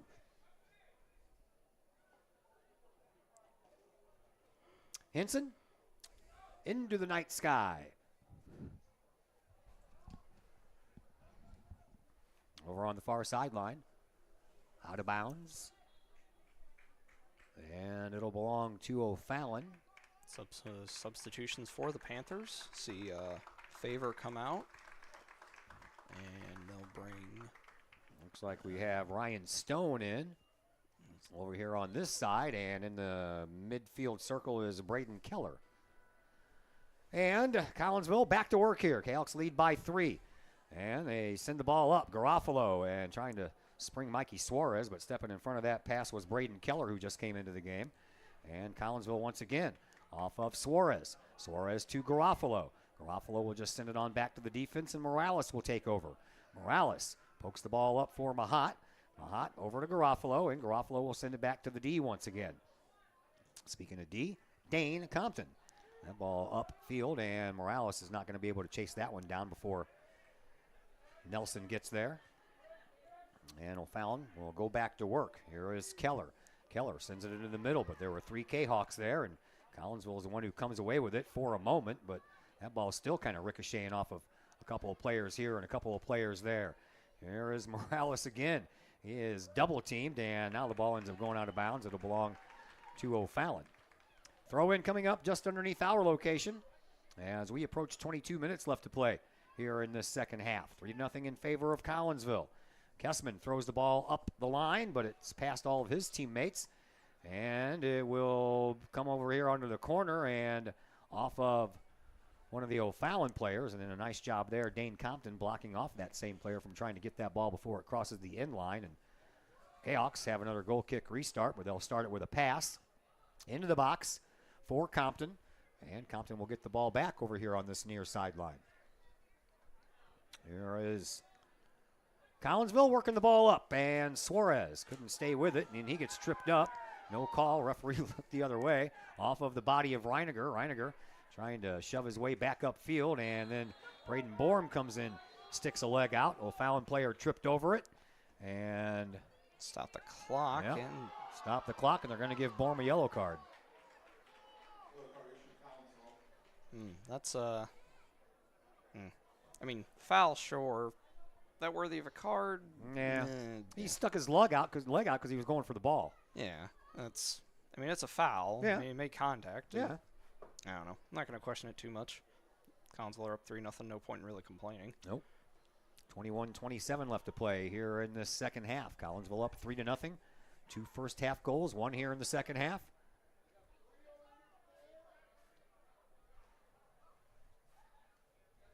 And referee's going to walk the wall back about 5 yards.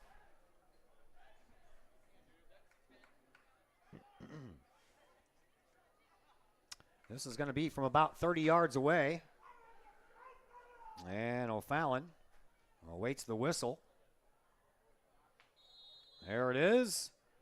And Culp, instead of shaking the shot, will send it over to the side. And that was probably supposed to be a quick pass up outside of the box and a big crossing pass into the middle, but that got a lot of air underneath it, and it went flying high. Moline won 1-0, scored with 7 seconds left. 7 seconds left. In overtime? Wow. So Moline moves on, and they will take on the winner of this contest Friday night. 1-0 in overtime, 7 seconds left. Yeah, How about that? Yeah, I believe that'll keep Moline. I believe Moline are undefeated. Do have a couple. Are they really? Yeah, I think they're up to. They have a couple of ties, but I don't think they have lost a game this year. Wow, I haven't looked into that yet because well, that game was in the distance. I had my own work to do. Yeah, no point in putting the cart before the horse. Yeah. So Moline will take on the winner of this contest in a sectional championship game. Here's a chance for Collinsville. In front, shot and a goal. Oh, the Kahawks continue to pour it on. Is that I believe that is Munoz again. All righty. There you go. Nice day for Chris Munoz. Junior with 2 goals in a sectional semifinal. Can't beat that with a stick, can you? No, you cannot. 4-0 in favor of Collinsville. And the Kahawks are in a envious position right now. A 4-goal lead with 20:20 left to play here in Troy, Illinois, or at Triad High School. 3A sectional semifinal between Collinsville and O'Fallon.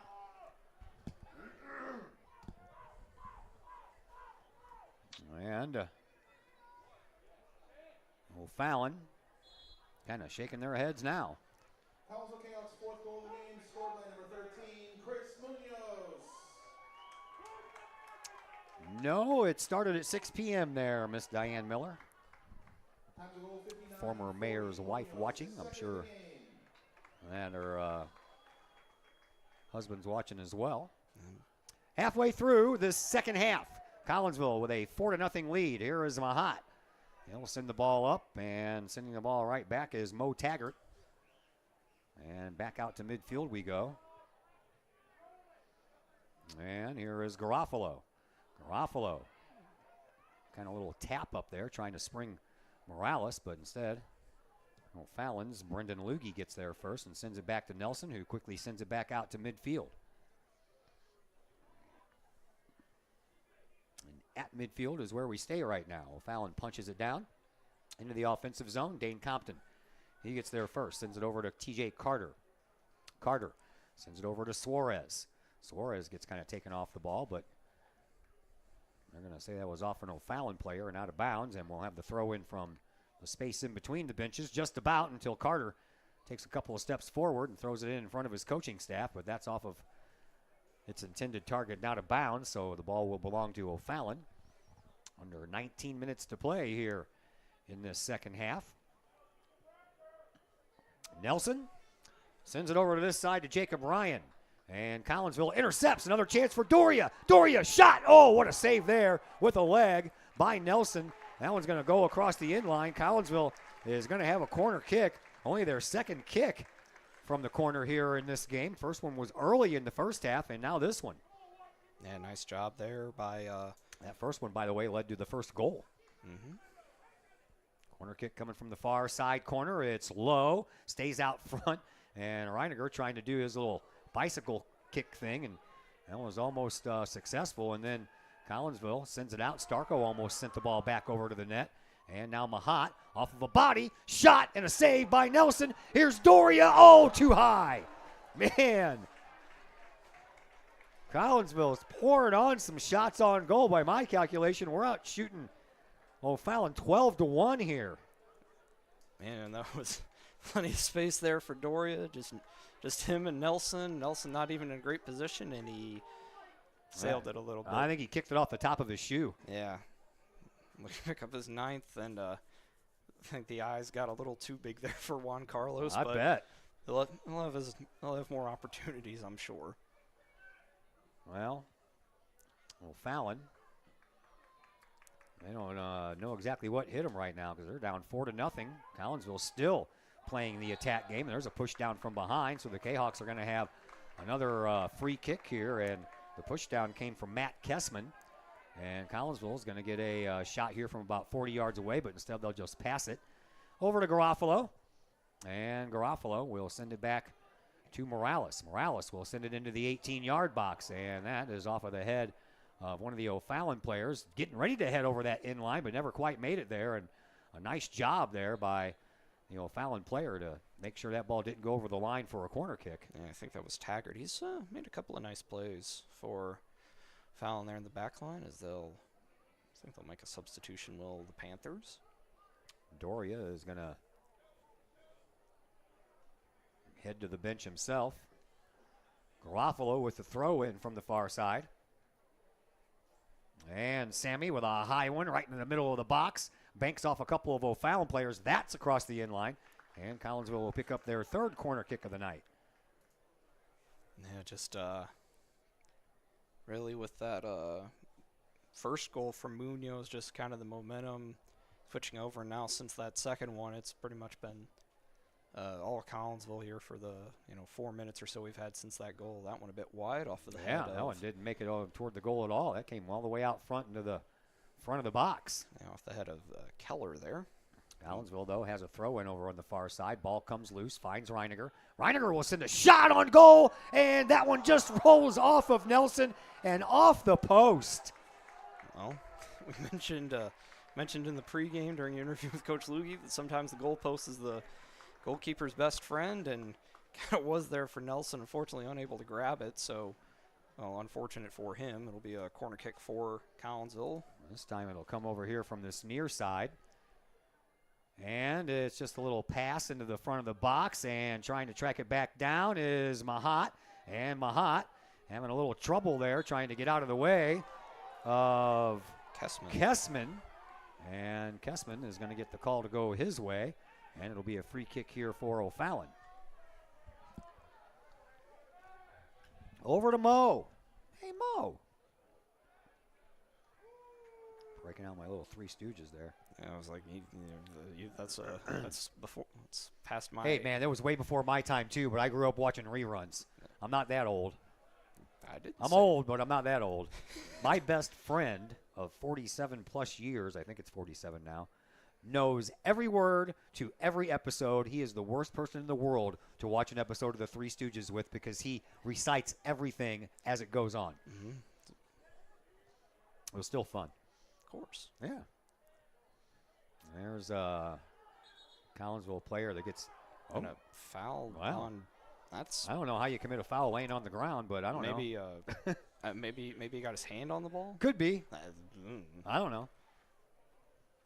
Coming up on 14 minutes to go here in this second half. Collinsville leads 4-0. First half goals by Adam Reiniger and Sam Garofalo. Chris Munoz has 2 goals here in this second half.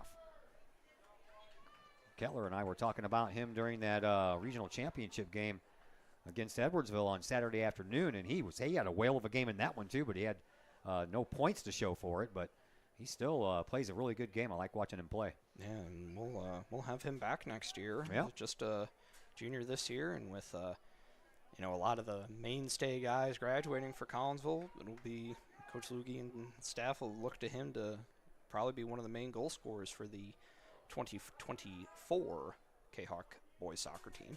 8 seniors on this year's squad, and they will go on to bigger and better things after high school, but they've got an opportunity here to make some damage in the Class 3A playoffs, that's for sure. And that was out of bounds. Ryan just kind of slight loss of awareness on where that was. Oh, there was a little back kick by Munoz.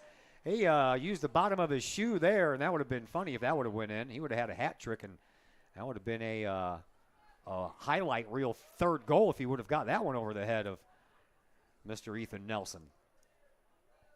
Kahawks clogging up the middle there quite nicely. They don't want any offensive penetration coming up here by O'Fallon. That one slowed down by Doria, or excuse me, is that Doria? I think that was Morales. Oh, that was. Here is Garofalo. Garofalo coming in on the left side. Sends one into the middle, but couldn't get it past Braden Keller. And that ball goes across the end line, and Collinsville will have their 5th corner kick.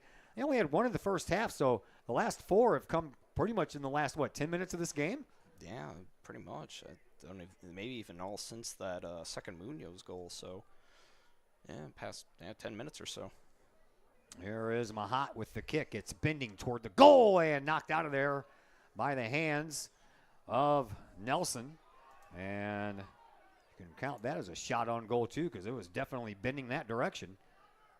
Over into the space between the benches. O'Fallon throws it in quickly, trying to catch the Kahawks off guard, but that's easier said than done. And Munoz at midfield skipped over that ball and skipped over a player at the same time. Ball sent up by Radcliffe. Radcliffe is trying to spring Stone over here on this corner, and the ball will end up belonging to Collinsville on a goal kick restart as that ball crosses the end line. 11:30 to go here in the second half. 4-0 in favor of Collinsville. Got a little Three Stooges comment on the old chat line. Well, back in the day, man. Three Stooges on Sunday morning and then wrestling at the Chase. I was a victim of a lot of those wrestling moves after wrestling at the Chase was over with. My 2 brothers would practice those moves on me. Yeah, that's the nice thing about being the oldest. You don't have to, not still to the point where I don't have to worry too much about. Well, my brother was 9 days older than me. He's a stepbrother. And the other brother, who's also a stepbrother, was 3 years younger. But, you know, I'm a small kind of guy. When they teamed up together to take me out and give me a full Nelson or any one of those moves, I was always the victim on the bottom. 10:30 to go here in this second half. Substitutions for both teams. Collinsville will bring on 1. O'Fallon will bring on 2. Munoz will get a nice hand as he heads over to the bench. And I don't know. Is that Starko? Nope, that is Jake McIntyre. Yeah, so there you go. Coach Lugie starting to, as Coach Kazmierzak has for a little while now, kind of emptying the bench here. As 4 goals in a little over 10 minutes is not something that's super likely deficit. Oh, here's Collinsville, another chance before that ball crosses the inline. It's put right into the hands of Ethan Nelson. Wasn't on goal. It was a little bit past the post there, and Nelson did what he needed to do anyway. Took care of the ball, sends it down, and his teammates will try to work their way upfield. That's going to be a foul. It's going to go, oh, they're going to call that one the opposite way against Kessman. Yeah. Kind of a push in the back. Both guys kind of ran into each other. Referee will give the call in favor of the Kahawks this go around. And Collinsville will have a free kick from about 50 yards out if they even choose to kick it at this point. I think they are content with a 4-goal lead as we have 9:15 left to play here in this second half. Well, they are going to kick it. Into the 18-yard box it goes. Comes down the other side and then kicked out of everybody's way over on the far side. It'll belong to Collinsville, but this will be on a throw-in as the Kahawks also make another change. I believe they're bringing in Enrique Carranza. And Carranza will come in and take the place of Adam Reiniger. So Reiniger probably done for the night. He'll rest up for the rest of the evening. And take the time. So what is today? Tuesday. So you got the recovery day tomorrow most likely. And then you do your, do your practicing Thursday. And then you kind of have your walkthrough Friday before you get on the bus and make the 2-hour or so trip up the normal to play Moline. No school for Collinsville on Thursday and Friday to parent-teacher conferences, so they'll get a little extra rest time, will the Kahawks. Yeah, no mental stress having to deal with homework. Oh, nice move there. And Morales made everybody do a little gasp. That was a pretty nice move. Some oohs and ahs. That may have been. Oh, there's another nice move by Landon Mahat. He gets around a would-be tackler, sends the ball over to Carter over on the far side. Collinsville looking for another push. That's offside. Yep. Garofalo is well past everybody wearing the O'Fallon color, so the Panthers will have a free kick, although it'll be from about 90 yards away from the goal, occupied by Braden Henson, who really hasn't been tested too much. He's only had to make 1 save that I can remember. Yeah, maybe 1 or 2 more that we may have missed, but not much. No. Kahawks stop that ball in its tracks. Starko sends it into the middle to Carranza. Carranza will flip it over back to Starko. Starko near the midfield logo will send it all the way over to the far side for Suarez. Suarez pops the ball up trying to find Garofalo, but just didn't get enough underneath it, and it ends up finding Mo Taggart instead. Collinsville, though, will have another throw in as we approach 7 minutes left to play here in this second half. Another substitution as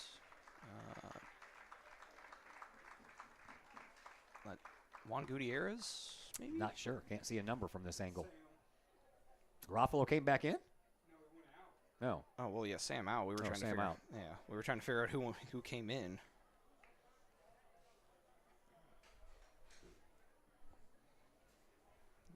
I believe that is Juan Gutierrez. Yep. And number 8. Number 9. Oh, yeah, 8 is Sebastian Munoz. Yep. That ball comes down and almost makes it to Gutierrez. Sent back out across the sideline once again. 6.5 to go here in this second half. Another substitution for Collinsville. Kahawks making some subs at every opportunity they get as Joey Morales will head to the bench. And to replace him is, I believe that is Tyler Hunterbrinker. Yep, 20. Tyler Hunterbrinker, the sophomore. And that ball is across the end line. Collinsville is going to have another corner kick. I believe Hunterbrinker also a baseball player, so we'll see if he makes any appearances on the baseball diamond, varsity level for Coach Brett Swip and his squad. That's going to take place in March. Yeah. That's a long way from now, but it'll be here quicker than you think. There's the corner kick try, and that one's going to go all the way past the goal. Did that go behind the... No, it did not. Okay. Kind of looked like it was from this angle, though, for a minute until I saw it land, and then I'm like, okay, that makes a little bit more sense. I was like, it's an optical illusion. Yeah, that'd be a big old curve that went kind of around the back of the... I guess it's hypothetically possible. Yeah, well, yeah, of course it is. And another sub for Collinsville. So Hunter Brinker will do the throw in from over here. I believe that is Giovanni Mann, who has checked into the game now for the Kahawks, as some of the underclassmen get a little varsity action here in a sectional semifinal. Here is Beauchamp. He'll bring the ball up, but that's poked away by Compton. One thing you don't normally see Coach Lugie do in these late game situations in the playoffs is change out his defenders too much. No, he likes having Compton out there. Yeah, can't really, you want Dane out there. Yeah. Throw in comes once again from Hunter Brinker off of the head of Braden Keller and out of bounds. Another throw in coming up here for the Kahawks. Comes in and on to Mikey Ortiz. Yeah, I think that was 16. Yep. Yeah. Mikey Ortiz. Got a Mikey Ortiz and got a Mikey Suarez. Yeah, Mikey Ortiz was a Corey League baseball teammate of our cameraman today, Josh Roseman. Way back when. Yep. Nice. Yeah, it's some pretty good. That's pretty good athletes on that team. Michael Tongay, Rome Richardson, just to name a few. Nice. Yeah. Boy, Michael Tongay, man, that kid's got a motor that won't quit. Nope. 4 minutes to go here in this second half. And it's looking more and more like Collinsville is going to advance to the Normal Community West High School to take on Moline in Friday night's sectional final. And that means that myself and Chris Keller will make that trip. We will spend the night in Normal, and then we will wake up the next morning and head to Chicago for some football. And make their way up to Des Plaines to play Maine West as another substitution for Collinsville. I couldn't tell you who came in. Too far away. Yeah, too far away and wasn't quite looking that way. Maybe Jackson Kiefner? Not sure. I couldn't tell you. Way too far away, and they haven't turned around yet for me to see a big number.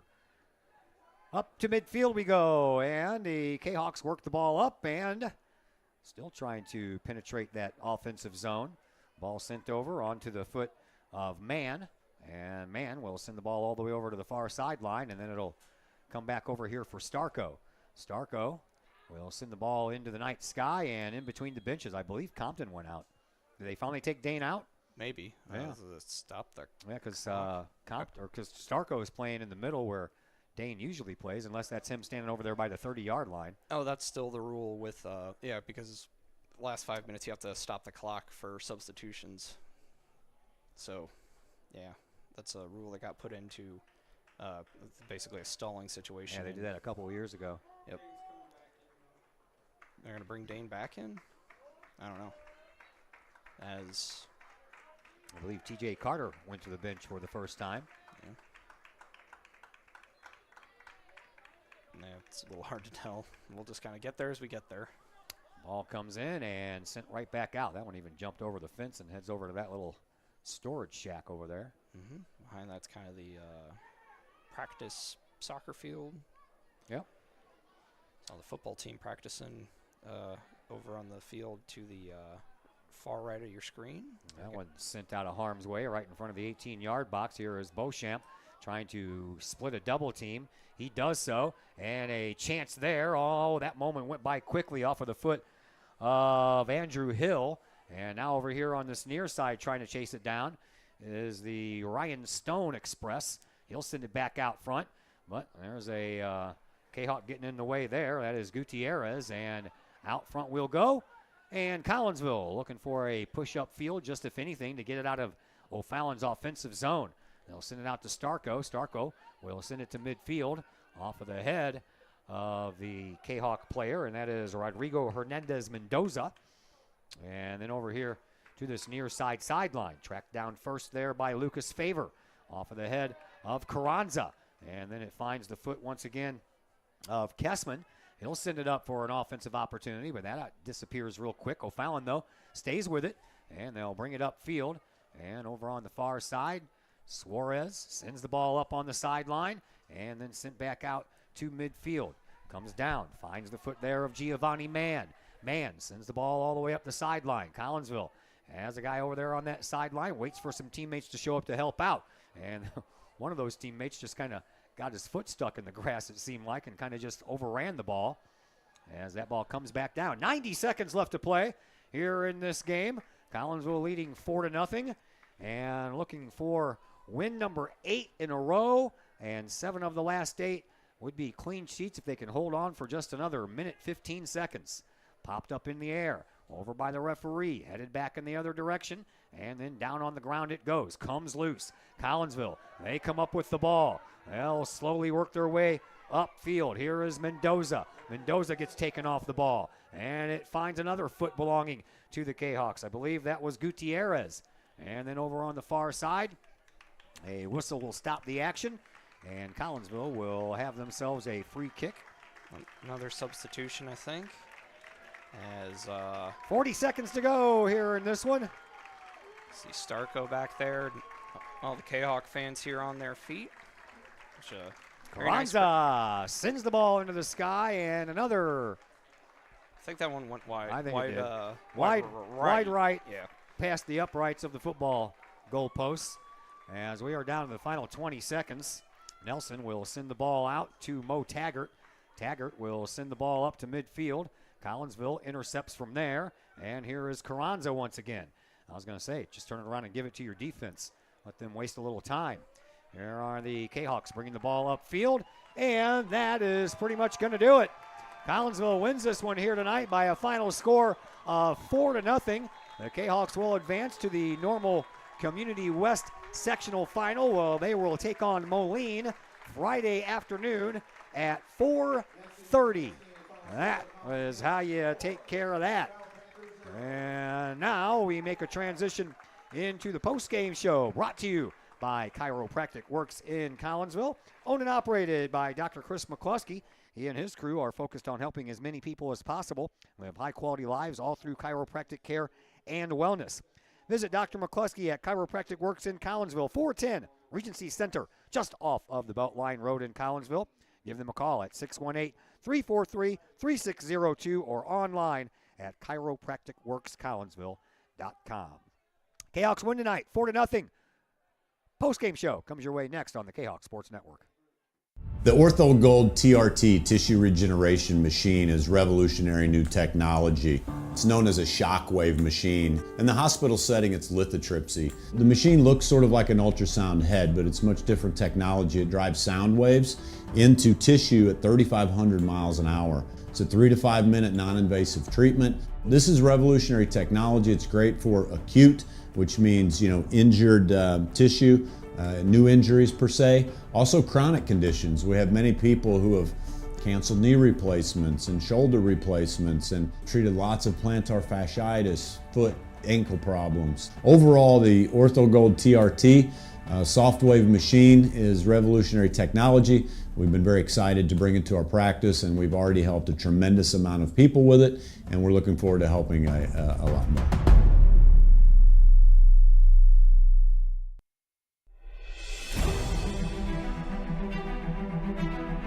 At Visionary Wealth Advisors, we empower you to see your future before it's your future, to create your inheritance,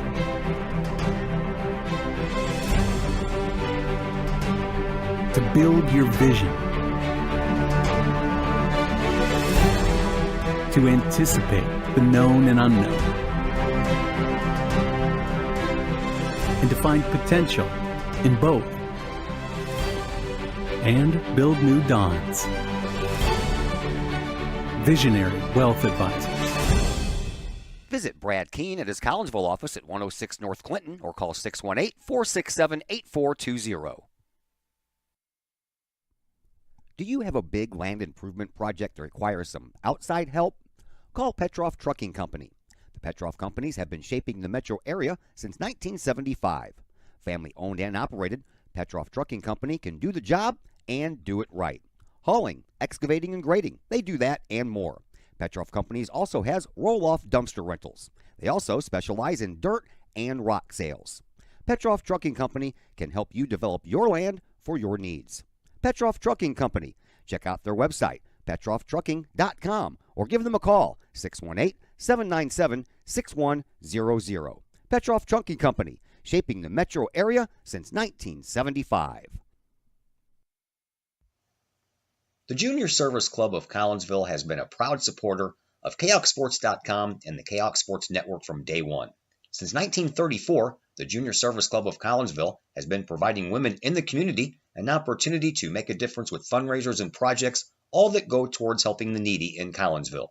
If you would like any information on any event sponsored by the Collinsville Junior Service Club, head to Facebook, type in Collinsville Junior Service Club, and then click on the Event tab. We thank the Collinsville Junior Service Club for their continued support of the Kahok Sports Network and KahokSports.com.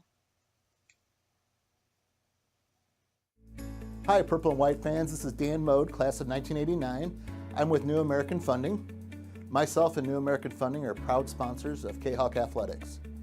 As we have great coaches at CHS on all the courts, fields, and tracks, we like to coach you through the home buying process and refinance process. If there's ever anything we can do, I can be reached at 618-973-5343 or www.danmodeloans.com. Let's support our student athletes at CHS. They deserve the best. Thank you for your time, and go Kahawks.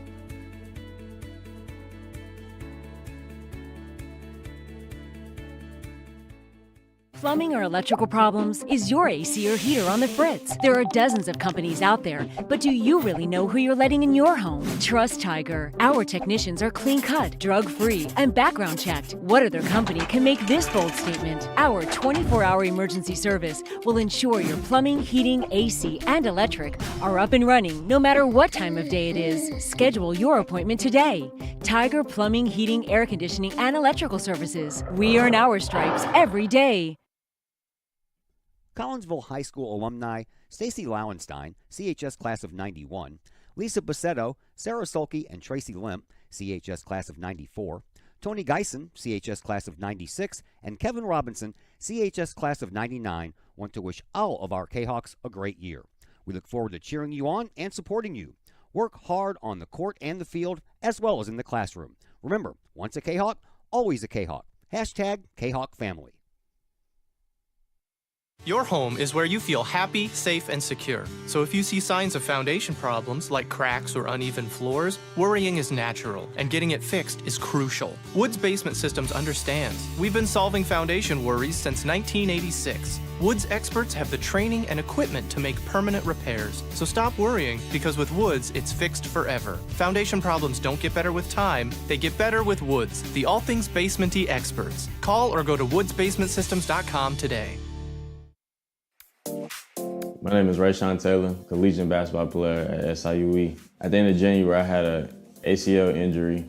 I've been searching for ways to come back as best as I can after the construction. Dr. Chris introduced me to the Shockwave machine. I'm gonna be honest, at first I was kind of scared because I didn't want it to shock me and hurt me too bad. And I had heard something about it and I did my research on it, and it turns out it didn't actually hurt. It just was a good pain. It just finding where it hurts to promote the healing, and that's exactly what it did. I've actually had this surgery before. This time I feel like I'm back on my feet quicker, much faster. I'm much stronger than I was up to this point last time. And honestly, I feel like I could play right now. I'm excited to get back on the court. Thankful that Dr. Chris introduced me to this.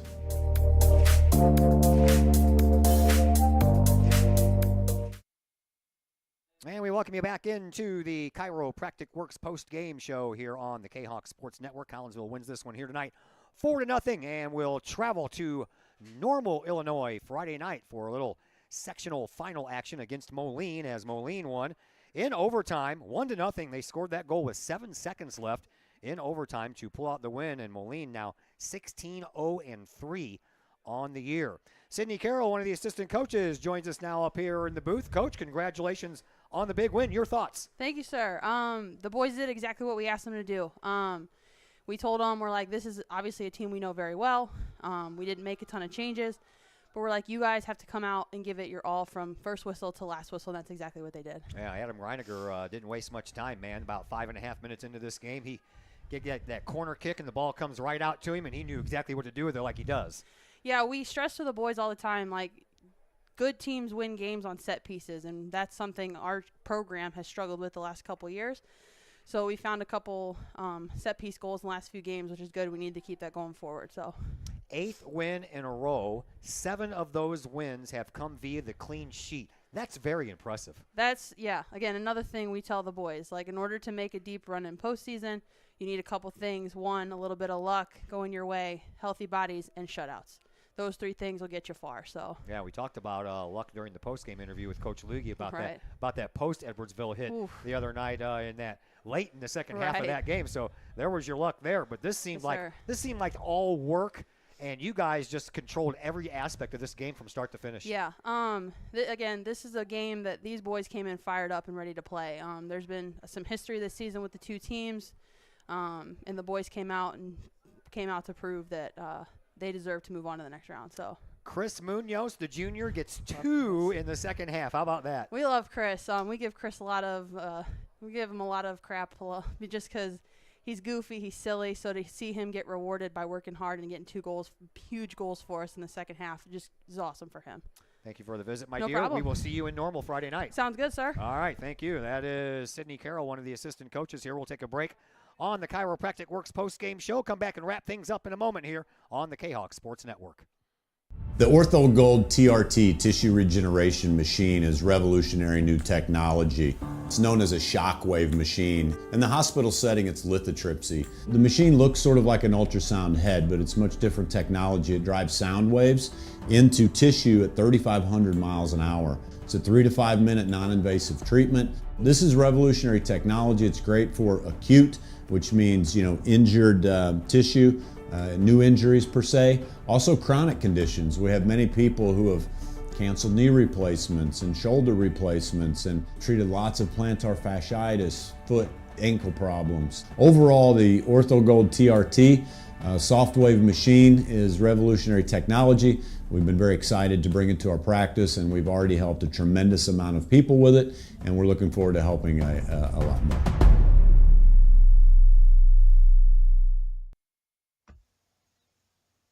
Pack Mail of Collinsville, locally owned and operated by Ryan Combs. Pack Mail can ship anything, anywhere. They treat you like a neighbor because, well, you are a neighbor. Pack Mail offers shipping materials and containers, private mailboxes, as well as climate-controlled self-storage. Visit Pack Mail at 407 Beltline Road in Collinsville. Online, WeShipSt.Louis.com or call Pack Mail at 346-4884. Just because we're adults doesn't mean we don't have toys, am I right? If your adult toys consist of boats, campers, or RVs, then you need to call the GASA storage team of professionals. Winter weather in the Midwest can be quite harsh, and finding a place to properly store those expensive toys for winter can be just as rough as a Midwest winter. That's where the GASA storage team comes in, with outdoor self-storage and covered storage for your toys. They even have tractor-trailer parking. Conveniently located at Horseshoe Lake Road and 111 in Pontoon Beach. GASA Storage, for the safe storage of all of your toys. Contact the GASA Storage Team, gasastorage@gmail.com, or call today, GASA Storage Team, 618-797-6100. Lottie's Cafe, Collinsville's hidden gem. Lottie's Cafe offers food, cocktails, and gaming in a great atmosphere highlighted by fast and friendly service.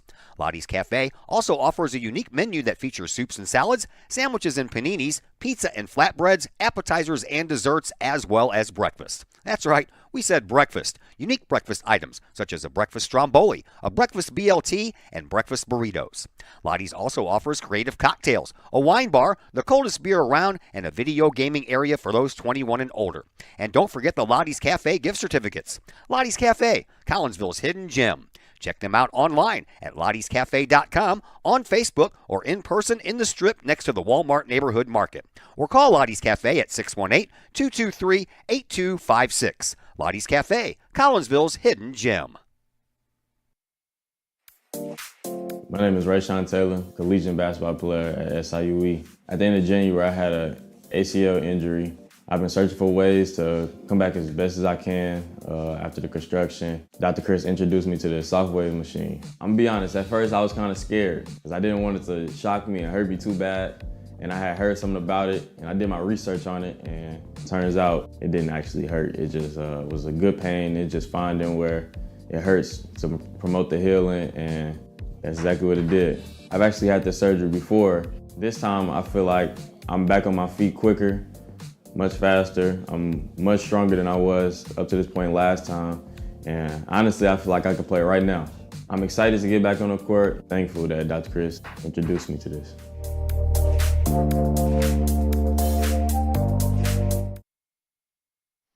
One final time, welcome back to Triad High School here in Troy, where Collinsville wins this sectional semifinal tonight over O'Fallon by a score of 4-0. Collinsville will move on to take on Moline at 4:30 in the afternoon.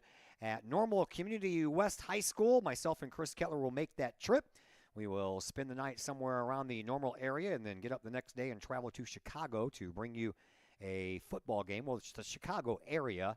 It's Des Plaines is where we're actually playing, and that school is just like a stone's throw away from O'Hare Airport. So we'll be there Friday for soccer in Normal, and then up in Chicagoland Saturday for football. But before we even get there, we have a regional championship game to bring you Thursday night from O'Fallon High School, as your Lady Kahawks volleyball team has advanced to the championship game, where they will take on the host O'Fallon Lady Panthers, and that game will be Friday, I believe, at 6 p.m. is that scheduled start. Big thank yous going all the way around. Coach Luggie joining us in the pregame show. Coach Carroll joining us in the postgame show. Roseman squared.